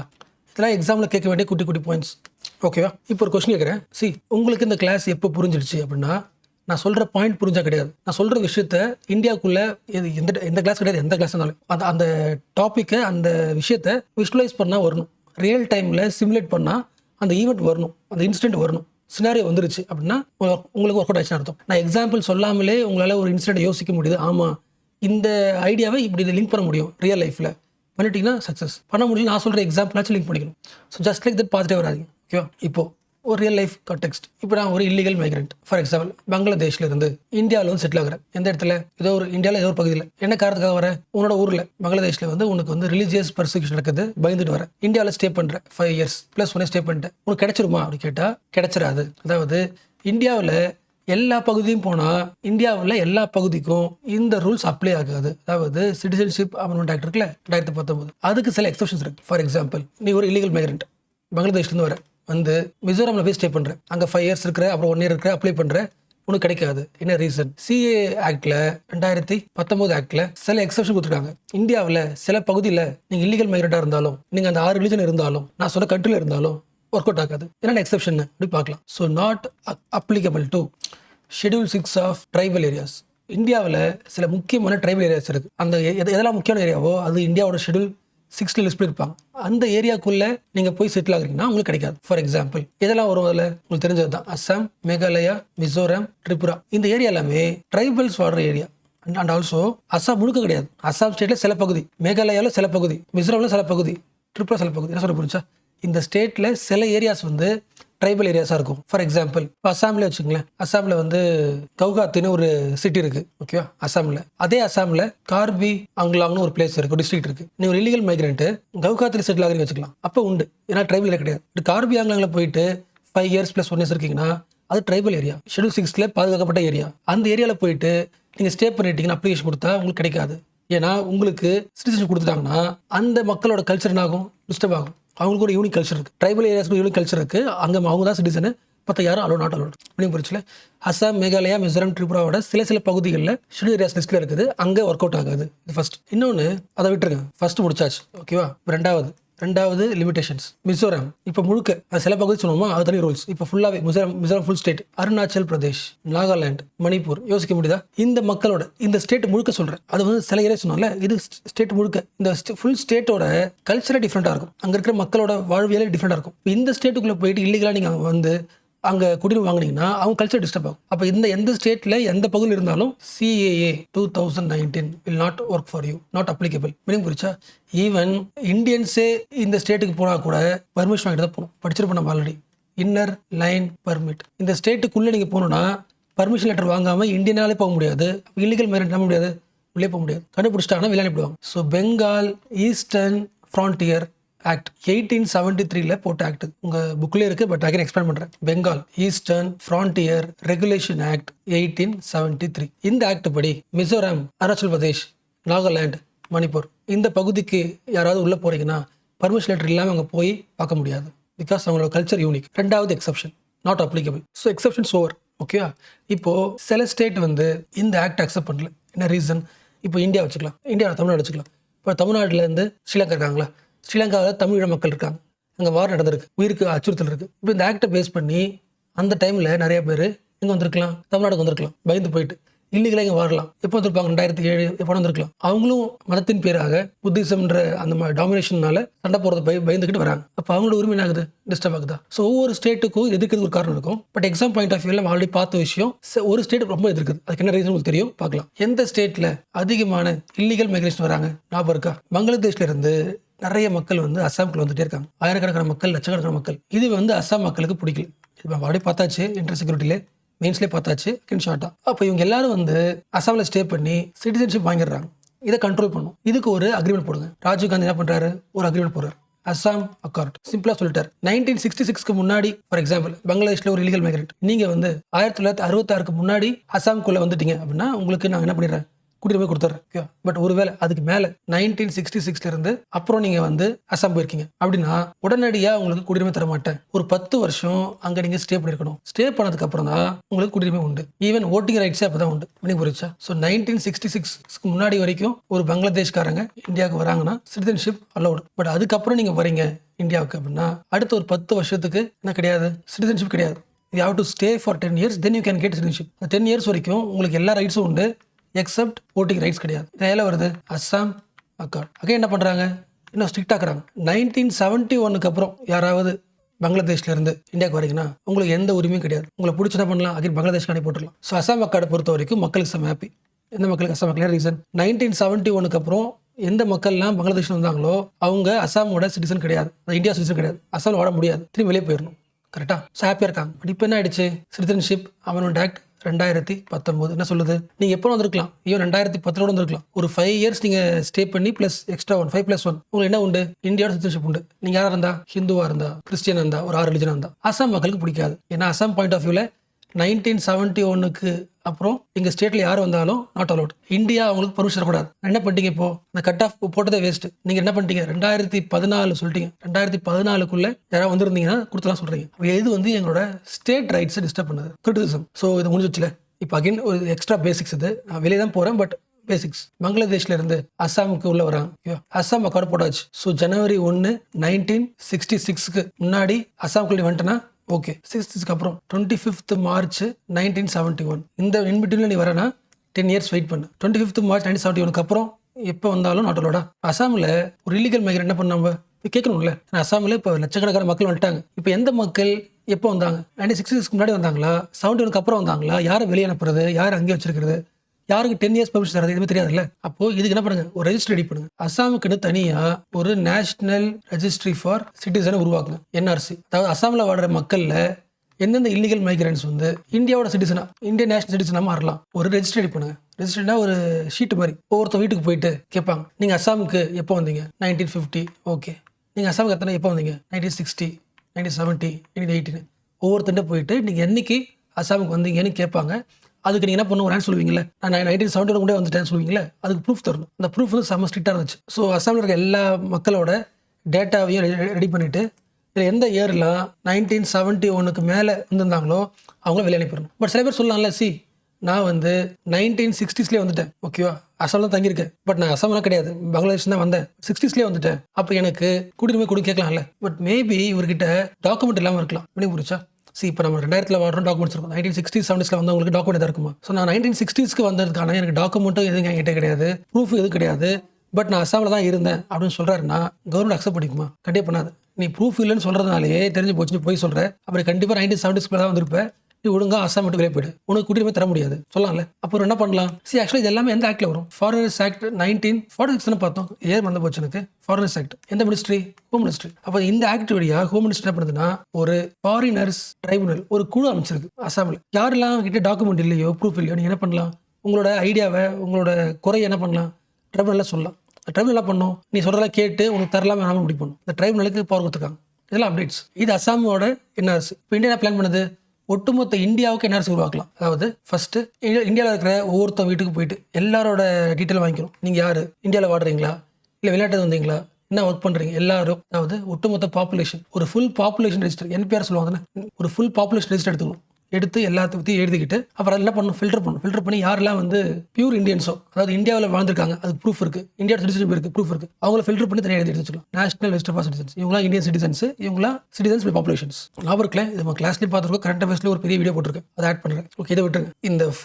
இந்த செகண்ட் ஆஃப் ஃபுல்லாகவே எந்த ஆக்ட் பார்க்குறோம், சிட்டிசன்ஷிப் ஆக்ட் ஆஃப் 1955. இந்த ஆக்ட் தான் என்ன பண்ணுறோம், ஒவ்வொரு இயராக ஒவ்வொரு டைம் அப்டேட் பண்ணி மாற்றிட்டே வரும். இந்த ஆக்ட் என்ன பண்ணுது, ஒரு பர்சன் இந்தியாவோட சிட்டிசன்ஷிப்பை எப்படி அக்வயர் பண்ணலாம், ஹவு டு கெட் உன்னோட பர்த் சர்டிஃபிகேட் இருக்குல்ல, பார்ன், அதை வச்சு வாங்க ட்ரை பண்ணு, இல்லைனா டிசென்ட்டை வச்சு ட்ரை பண்ணு, அதுவும் இல்லைனா ரெஜிஸ்டர் பண்ணு, இல்லைனா நேச்சுரலைசேஷன் ஃபாலோ பண்ணு. அண்ட் சம்டைம்ஸ் இந்தியா வந்து இன்னொரு பகுதியை பிடிக்க வச்சுக்கலாம், சண்டை போட்டு அந்த டெரிட்டரியை கேப்சர் பண்ண வச்சுக்கலாம். கேப்சர் பண்ண அங்கே மக்கள் இருப்பாங்களே, அந்த மக்களும் இந்தியன் சிட்டிசன் ஆக முடியும். அஞ்சாவது, acquisition of territory. For example 1974 தான் நம்ம சிக்கிம் என்ன பண்ணோம், அக்வயர் பண்ணோம், இந்தியா கூட சேர்த்துக்கிட்டோம். அப்போ 1974 என்ன பண்ணலாம், சிக்கிம் இருக்கிற மக்களுக்கு யாருக்கு இந்தியாவோட குடியுரிமை தரலாம் அப்படின்னு யார் முடிவு பண்ணலாம், சென்ட்ரல் கவர்மெண்ட்டே முடிவு பண்ண முடியும். ஓகே, ஸோ அக்வயரில் டெரிட்டரியும் வருது, சென்ட்ரல் கவர்மெண்ட் அதிகமான பவர், ஸ்டேட்டு கிடையாது. ஸோ ஸ்டேட்டுக்கு எந்த விதமான ரோலே கிடையாது இல்லை. ஓகே, அண்ட் ஆல்சோ அதே 1955 ஆக்ட், இதெல்லாம் வந்து நீங்கள் வாங்குறதுக்கான ஐடியாஸ். அதே மாதிரி உங்கள் குடியுரிமை எப்போ லாஸ் ஆகும் அதுக்கான சொல்கிற ரூல்ஸ் இருக்குது, அதை பார்க்கலாம். ஃபர்ஸ்ட் எல்லாருக்கும் தெரிஞ்சது ரினவுன்சியேஷன். நான் வந்து இந்தியன் சிட்டிசன், நான் வந்து வாலண்டரிலி எனக்கு இந்தியன் சிட்டிசன்ஷிப் வேணாம் அப்படின்னு நானே வேணான்னு சொல்கிறேன்னா, வாலண்டரியாக வேணான்னு சொல்கிறேன்னா, அதுக்கு பேர் என்னது, ரினவுன்சியேஷன். ஸோ நீயே வேணான்னு சொல்லிட்டு அப்புறம் என்ன ஆகிடும், கேன்சல் ஆகிடும், loss. So you will lose the Indian citizenship through voluntarily, through renunciation. இது ஒன்று. ரெண்டாவது சேம் தான், நீ வேணான்னு சொல்லலை, என்ன பண்ணிட்டேன்னா நீ வாலண்டரியாக போயிட்டு இன்னொரு கண்ட்ரியோட குடியுரிமை வாங்கிட்ட, அமெரிக்காவோட சிட்டிசன்ஷிப் பண்ணி வாங்கிட்ட, நீ அந்த கண்ட்ரி வாங்கினதுனால உனக்கு இந்தியா அது கேன்சல் ஆகிடும். அதுக்கு பேர் என்னது, டெர்மினேஷன். ஸோ ரினவுன்சியேஷன், டெர்மினேஷன் இது எல்லாமே உன்னால தான் நடந்தது, கவர்மெண்ட் எதுவும் பண்ணல. நீ வேணான்னு சொல்லிட்ட, இல்லை இன்னொரு கண்ட்ரி தான் வாங்கிட்ட, அதனால உனக்கு போயிடுச்சு. So you can lose your citizenship through renunciation or termination. And இன்னொரு பாயிண்ட், தேர்ட், டெப்ரிவேஷன். இதுதான் கவர்மெண்ட் உள்ள வருது. நீ ஒரு இந்தியன் சிட்டிசன், பட் நீ வந்து இந்தியாவோட குடியுரிமை எப்படி வாங்கினா, த்ரூ ஃப்ராடாக வாங்கியிருக்க, ஃபேக் ஐடி கொடுத்து வாங்கியிருக்க, இல்லைனா இந்தியாவோட கான்ஸ்டியூஷனை நீ மதிக்கல, அதாவது டிஸ்லாயல்ட்டி, இல்லைனா இந்தியா எந்த கண்ட்ரி கூட சண்டை போடுதோ, வார் வச்சுக்கலாம், சண்டை போட்டுருக்கும் போது அப்போ இந்தியாவுக்கு எதிராக இருக்கிற கண்ட்ரி இருக்குல்ல, அந்த கண்ட்ரிக்கு என்ன பண்ணுற, நீ ட்ரேட் பண்ணுற, சப்ளை பண்ணுற, கன்ஸ் தர. இந்த காரணங்களால நீ இந்தியன் சிட்டிசன்ஷிப் வாங்கியிருந்தாலும் கவர்மெண்ட்டே உன்னோட என்ன பண்ணிடும், கேன்சல் பண்ணிடும். ஸோ கவர்மெண்ட் ஃபர்ஸ்ட் டைம் உள்ள வந்து நீ பண்ண வேலைக்காக தூக்குது, டெப்ரிவேஷன். அப்போ உன்னோட ஐடி ஃப்ராட் ஐடியா இருக்குன்னா கண்டிப்பாக தூக்கிடும். கான்ஸ்டியூஷன் மதிக்கலன்னா you deprived from Indian citizenship and maybe sometimes நீ ஒரு ஃபாரினராக இருக்கலாம், நீ ஃபாரினராக இருக்க த்ரூ நேச்சுரலைசேஷன். ஓகேவா, இங்கே வந்து ஸ்டே பண்ணி நீ இந்தியாவோட சிட்டிசனாக மாறிட்ட. ஓகேவா, உனக்கு இந்தியாவோட குடியுரிமை கொடுத்தாச்சு. இந்த கண்டிஷன் பார்த்தோம்ல 11+1 அதெல்லாம் ஸ்டே பண்ணி நீ வாங்கிட்ட, இந்தியாவோட சிட்டிசனாக மாறிட்ட. மாறினதுக்கப்புறம் இந்தியாவில் ஸ்டே பண்ணுற இன்னும் ஒரு 5 years கூட ஆகலை. 5 years ஆகிறதுக்கு முன்னாடி என்ன பண்ணுறேன்னா, நீ ஒரு தப்பு பண்ணி ஒரு 2 years ஜெயிலுக்கு போயிட்ட. எந்த ஜெயிலுக்கு, மற்ற கண்ட்ரி, இன்னொரு கண்ட்ரியில் தப்பு பண்ணி அரெஸ்ட் பண்ணிட்டாங்கன்னா அப்போ உன்னால இந்தியா கெட்ட பேர். ஸோ உன்னோட சிட்டிசன்ஷிப்பை தூக்கிடலாம், டெப்ரைவ் பண்ணிடலாம், டெப்ரிவேஷன். மீனிங் புரிஞ்சா, ஒரு பர்சனு ரெஜிஸ்ட்ரேஷன் வழியாகவோ இல்லை நேச்சுரலைசேஷன் வழியாகவோ இந்தியோட குடியுரிமை வாங்கிட்டு இன்னும் 5 years கூட ஆகாம ஏதோ ஒரு கண்ட்ரியில் தப்பு பண்ணி மாட்டிட்டாரு, 2 years ஜெயில் தண்டனை இருக்குன்னா அவரோட குடியுரிமை என்ன பண்ணலாம், கேன்சல் பண்ணலாம், டெப்ரைவ் பண்ணலாம். அண்ட் இன்னொரு பாயிண்ட், நேச்சுரலைசேஷனா என்ன பண்ணிட்டே, இந்த 11+1 முடிச்சு கார்டு வாங்கிட்டேன். பட் கார்டு வாங்கிட்டு இந்தியாவில் ஸ்டே பண்ண வெளியூருக்கு போயிட்டேன். தொடர்ந்து ஒரு 7 years இந்தியாவுக்கே வரல. இப்போ 7 yearsக்கு மேலே குடியுரிமை வாங்கிட்டு நீ வெளிநாட்டிலே இருந்தனா கவர்மெண்ட் என்ன பண்ணும், டிப்ரைவ் பண்ணும். அப்போ 7 yearsக்குள்ள நீ கண்டிப்பாக வந்தாகணும். ஓகே, பட் சில எக்ஸப்ஷன்ஸ் இருக்கு. ஒரு நீ படிக்க போயிருக்க, ஸ்டூடெண்டாக இருக்கு, இல்லை சிவில் சர்வெண்ட் ஒர்க் பண்ணியிருக்க, இல்லைனா வருஷம் நீ வெளிநாட்டில் இருந்தாலும் அந்த கன்சுலேட் ஆஃபீஸ் இருக்குல்ல, இந்தியன் ஆஃபீஸ், அங்கே போய் இன்ஃபார்ம் பண்ணிட்டு இருக்கு அப்படின்னா ஓகே இருக்கலாம், 7 வருஷமா இருக்கலாம். பட் ஜென்ரலாக பார்க்கும்போது நேச்சுரலைசேஷன் வழியாக ரெஜிஸ்ட்ரேஷன் வழியாக பண்ணிட்டு 7 வருஷத்துக்கு மேலே இந்தியாவில் எல்லாம் வெளியே இருக்குன்னா டிப்ரைவ் பண்ணிடலாம். ஸோ டிப்ரைவுக்கு இத்தனை ஆங்கிள் இருக்குது. Loss of Indian citizenship. இன்னொரு பாயிண்ட்டுங்க, இது பேசிக் தான் சொல்ல, இப்போ பார்த்தல எல்லாத்துலேயுமே இது பொருந்தும். நீ இந்தியன் சிட்டிசன், உனக்கு இந்தியாவோட குடியுரிமை வேணான்னு முடிவு பண்ணுற, நீயே முடிவு பண்ணுற, ரெனோசேஷன். இந்தியா வந்து ஒரு வார் பண்ணி வச்சுக்கலாம், வார் டைமில் நீ கேட்குறேன்னா தரமாட்டாங்க. ஸோ உனக்கு இந்தியன் சிட்டிசன்ஷிப் வேணாம், லாஸ் ஆக போகிறோம், ரினோசேஷன், டெர்மினேஷன், டிப்ரிவேஷன் எதுவாக இருந்தாலும் வார் டைமில் நீ பண்ணுறேன்னா, வார் டைமில் கேட்குறேன்னா கிடைக்காது, வெயிட் பண்ணணும். இது எக்ஸ்ட்ரா ரூல்ஸ் இது. ஸோ ஆல்மோஸ்ட் வருங்க, நம்ம ஆல்மோஸ்ட் எல்லாத்தையும் முடிச்சாச்சு. இன்னும் ஒன்று இருக்குது, இது சிம்பிள் தான். அது ஓவர்சீஸ் சிட்டிசன் ஆஃப் இந்தியா. ஆக்சுவலாக இது பேர் தான் வந்து சிட்டிசன் போட்டிருக்கோம். What is Overseas? வெளிநாட்டில் வாடுற இந்திய மக்கள் தான் பேர், அவங்க இந்தியன் சிட்டிசன் கிடையாது. ஓசிஏன்றவங்க என்ன கிடையாது, இந்தியன் சிட்டிசன் கிடையாது. They are not the citizen. என்ன reason? India allows only single citizenship. America போயிட்டு நீ இந்தியன் தான், நீ வந்து இந்தியன் ஆரிஜின் அர்த்தம். நீயும் இல்லை தாத்தா பாட்டியோ அப்பா அம்மாவோ இந்தியாவில் தான் பிறந்திருக்கீங்க, இந்தியன் ஆரிஜின் இருக்கு, பட் இந்தியன் சிட்டிசன்ஷிப் வேணாம் சொல்லிட்டு கேன்சல் பண்ணிட்டு இன்னொரு கண்ட்ரியோட குடியுரிமை வாங்கிட்டீங்க. ஓகேவா, so you are not Indian citizen, but you are Indian origin. So மற்ற கண்ட்ரியோட குடியுரிமை வாங்கியிருந்தாலும் பட் உங்களுக்கு என்ன இருக்குது, உங்கள் ரூட்ஸில் இந்தியன் ஆரிஜின் ரூட்ஸ் இருக்குது. அப்போ உங்களுக்கு வந்து கவர்மெண்ட் ஹெல்ப் பண்ணுது. எல்எம் சிங்வி கமிட்டி, சொன்ன ஐடியா அது. அவர் சொன்ன ஐடியா பற்றி சிட்டிசன்ஷிப் ஆக்டை வந்து 2003 அமலும் பண்ணி இந்த பாயிண்ட் ஆட் பண்ணுறோம். இந்த பாயிண்ட்டை ஓசிஐன்னு ஒன்று உருவாக்குறோம். என்னது? யாரெல்லாம் இந்தியன் ஆரிஜினோ வெளிநாட்டில் போய் நிறைய கண்ட்ரியில் வாடுறீங்க, அந்த ஊர் குடிமையாக மாறிட்டீங்க, இங்கே மாறி இருந்தாலும் ஓகே, நீங்களா யார்? Indian origin. அப்போது உங்களுக்கு சலுகை தரேன், உங்களுக்கு ஓசிஐ கார்டு தரோம். இந்த கார்டை வச்சுக்கிட்டு நீங்கள் இந்தியாவுக்கு எப்போனா வரலாம். விசா உங்களுக்கு வந்து அன்லிமிட்டட். இந்தியாவுக்கு வர வேண்டிய விசாக்கு நீங்கள் என்ன பண்ண தேவையில்ல, டைம் கிடையாது. அந்த கார்டை வச்சுட்டு எப்போனா வரலாம். But except Pakistan, Bangladesh. So Indian ஆரிஜினாக இருக்கிற ஒரு பர்சன் மற்ற கண்ட்ரியில் வாழ்ந்துக்கிட்டு அங்கேயே சிட்டிசனாக இருந்தாலும் அவர்கிட்ட ஓசிஐ கார்டு இருந்துச்சுன்னா இந்தியாவுக்கு எப்போனா வரலாம், விசா ஃப்ரீ. என்ன பண்ண புரியுதா? ஓவர்சீஸில் வாடுற மக்களுக்கு ஒரு ப்ரிவிலேஜ் உருவாக்கும். கரெக்டாக ஒரு முன்னுரிமை தரும். அதே மாதிரி நான் இந்தியன் ஆரிஜின், ஓகேவா, அமெரிக்காவில் போய் மேரேஜ் பண்ணிக்கிட்டேன். இப்போ நான் இந்தியன் தானே, அதாவது அமெரிக்காவுக்கு குடியும் வாங்கிட்டேன் நான். பட் நான் வந்து இந்தியன் ஆரிஜின், நான் ஓசிஐ கார்டு வாங்கிட்டேன். ஓகேவா, என்னோட ஹஸ்பண்டுக்கோ ஒய்ஃபுக்கோ அவர் வந்து ஃபாரினர், அவரும் ஓசிஐ கார்டு வாங்க முடியும். ஒரு 2 இயர்ஸ் மேரேஜ் சக்ஸஸ்ஃபுல்லாக கொண்டு போயிட்டா. ஆஃப்டர் மேரேஜ் 2 இயர்ஸ்க்கு அப்புறம் உங்கள் ஸ்பௌஸ் என்ன பண்ணிக்கலாம், ஓசிஐ கார்டு வாங்கிக்கலாம். அவங்களுக்கே உண்டு, யாருக்கும் உண்டு? குழந்தைக்கும் உண்டு, மேரேஜ் சில்ட்ரனுக்கும் உண்டு. அதில் சூப்பர் அப்டேட்டு. இவங்க இந்தியனா, இவங்க அமெரிக்கனா, மேரேஜ் பண்ணிட்டாங்க. ஸோ இவங்க குழந்தைக்கு என்ன கிடைக்கும்? ஓசிஐ கிடைக்கும். அடுத்த குழந்தைக்கு அடுத்த குழந்தை பேர பேத்தி கிராண்ட் சைல்டு சொல்லுவாங்களே, ஒரு 3 தலைமுறை குழந்தைகளுக்கும் எங்கள் தாத்தாவோட தாத்தா அப்பா அவங்க வந்து ஓசி கார்டு வச்சுருந்தாங்க அப்படின்னு சொல்லி நீங்கள் என்ன பண்ணிக்கலாம், ஓசி வாங்க முடியும். எனக்கு புரிச்சா? ஒரு இந்தியன் ஆரிஜினோட child, grandchild, great grandchild எல்லாருக்குமே அந்த ஆரிஜினால கிடைக்கும். ஸோ இந்த ஓசி கார்டை வச்சுட்டு என்ன பண்ணுறது? You will get life long visa, multiple entry, எப்போனா வரலாம். எனக்கு புரிச்சா? ஒரு ஃபாரினர் வந்து இந்தியாவுக்கு வராங்கன்னா மேக்ஸிமம் 180 நாள் தான் இருக்க முடியும் இந்தியாவில். அப்படின்னா மேக்ஸிமம் ஒரு 6 மாதம் வரைக்கும் தான் இருக்க முடியும். அதுக்கு மேலே இருக்காங்கன்னா டேரெக்டாக ஆஃபீஸ்க்கு போயிடணும். ஃபாரின் ரீஜனல் ரெஜிஸ்ட்ரேஷன் ஆஃபீஸ், இந்தியாவில் இருக்க ஆஃபீஸ், அங்கே போயிட்டு எக்ஸ்ட்ரா 2 மணி நேரம் இருக்கணும் அப்படின்னு சொல்லி பர்மிஷன் தான் இருக்க முடியும். பட் ஓசிஐ கார்டு இருந்துச்சுன்னா இதெல்லாம் தேவையில்லை.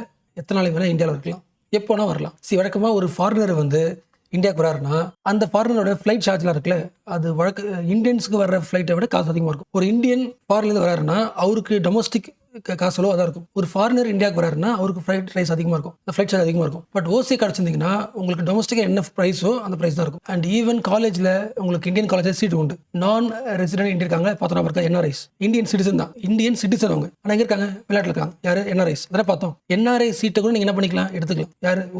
ஓசிஐயும் என்ஆர்ஐ டிஃபரன்ஸ் புரியல உங்களுக்கு? என்ஆர்ஐன்றவங்க யாரு? நான் ரெசிடென்ட் இந்தியன், இந்தியாவில் ரெசிடென்ட் ஆகல, இந்தியன் சிட்டிசன் தான், பட் டெம்பரரி வேற இருக்காங்க. ஓசின்றவங்க யாரு? ஓவர்சீஸ்ல மற்ற கண்ட்ரியோட சிட்டிசன்ஷிப்போட இருக்கிற இந்தியன் ஆரிஜின். டிஃபரன்ஸ் புரியுதுல? எஸ். ஸோ அவங்களுக்கு ஓசிஐக்கு நிறைய உரிமைகள் இருக்கு. இந்தியாவில் லேண்ட் வாங்க முடியும், நிறைய இருக்கு. எது முடியாதுன்னு சொல்லிடுறேன். ஓகேவா?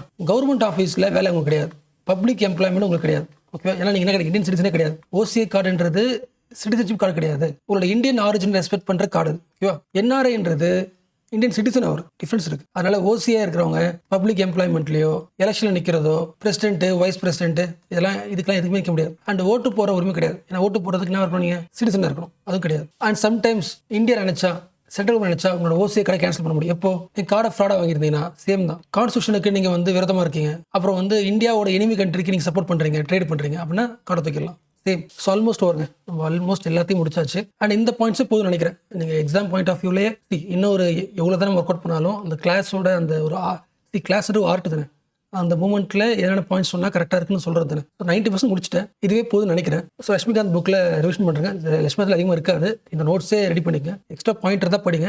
அந்த எக்ஸ்ட்ரா பாயிண்ட் படிக்கும்போது கன்ஃபியூஸ் ஆகுதுன்னா படிக்க வேணும், இதே போதுமானது. ஓகே, லட்சுமிகாந்த் புக்கில் படிக்கும்போது ஏதோ ஒரு பாயிண்ட் எக்ஸ்ட்ரா இருக்குது, நிறைய பாயிண்ட் இருக்காது, அது வேறு. எக்ஸ்ட்ரா இருந்துச்சுன்னா அந்த பாயிண்ட் லிங்க் பண்ண முடிஞ்சால் படிங்க. உங்கள் மைண்டை கொலாஸ் பண்ணுது, இந்த ஸ்ட்ரக்சரை டிஸ்டர்ப் பண்ணால் படிக்க வேணாம். ஓகே. ஸோ இந்த கிளாஸ் வந்து வர்த்தா இருந்துச்சா எனக்கு வந்து மெசேஜ் பண்ணுங்கள். நான் இதை பொறுத்த அடுத்த கிளாஸ் மாற்றுறது இருக்கும். ஓகே. ஏன்னா உங்களுக்கு நீங்கள் டெஸ்ட் வரை எழுதிட்டு இருக்கீங்க, நீங்கள் டெஸ்ட் எழுதுறதுக்காகவே இந்த கிளாஸ் வந்து ஆக்சுவலாக இந்த கிளாஸ் வீடியோவை நீங்கள் ஃபர்ஸ்ட் மினிட்லேருந்து லாஸ்ட் மினிட் வரைக்கும் பார்த்தா தெரிஞ்சிருக்கும். என்னோட ஃபேஸ் பார்த்து தெரிஞ்சிருக்கும். ஏர்லி மார்னிங்கில் ஆரம்பிச்சு அப்படியே ஒரு 10 மதியானம் ஈவினிங்கு நைட்டு பகன் காலில் அந்த 24 hours ட்ராவல் தெரிஞ்சிருக்கும். ஸோ இந்த ஒரு கிளாஸ் நான் வந்து உங்களுக்கு ஒரு மேக்ஸிமம் 1 hour நினைக்கிறேன். இந்த ஒரு 1 hour 10 minutes 15 minutes இருக்கும். அந்த 1 hour தரதுக்கு நான் ஒரு 24 hour சைக்கிளை ஃபாலோ பண்ணியிருக்கேன். ஆக்சுவலாக ஹார்ட் ஒர்க் பண்ணுறதுனால இவ்வளோ எஃபர்ட் போடுறதுனால கிளாஸ் சூப்பராக அவசியம் கிடையாது, அது எனக்கு தெரியும். ஸோ அதனால இந்த கிளாஸ் சூப்பராக நான் சொல்ல வரல. இந்த ப்ரிப்பரேஷனில் சிட்டிசன்ஷிப் இந்த டாப்பிக்கில் எங்கெல்லாம் டவுட்ஸ் வருமோ அந்த டவுட்ஸ்லாம் தேடி இந்த ஒரு வீடியோ பார்த்துட்டா ஈவன் ஒரு ஃப்ரெஷராக இருந்தால் கூட ஸ்டார்டிங்ல இருந்து கடைசி வரைக்கும் இப்போ இருக்கிற அப்டேட் வரைக்கும் எல்லாமே தெரிஞ்சுக்கணும். வேற எந்த சோர்ஸும் தேடி டைம் வேஸ்ட் பண்ணாமல் ஒரே கிளாஸ்ல எல்லாமே தெரிஞ்சுக்கிறதுக்கான ஒரு மீடியம் உருவாக்கலான்னு கஷ்டப்பட்டு உருவாக்கினது. அது ஒர்க் அவுட் ஆயிருக்கா, ஒர்க் அவுட் ஆகல, எனக்கு ஃப்ரீ டைம்ல சொல்லுங்க, ஓப்பனாக சொல்லுங்க. ஏன்னா எனக்கு உங்களோட டைம் மோஸ்ட் இம்பார்ட்டன்ட். ஸோ நான் 24 hours ஒர்க் பண்ணுற விஷயம் கிடையாது. நீங்கள் அந்த 1 hour பார்க்குறது உங்களுக்கு யூஸ்ஃபுல்லாக இல்லைன்னா பண்ணுறது வேஸ்ட் இல்லை. நான் வேற ஒரு கிளாஸ் இன்னும் கொஞ்சம் மெத்தட் மாற்றிடுவோம்ல. அதை டீப் அனலைஸ் பண்ணி எனக்கு சொல்லுங்கள். ஓகே.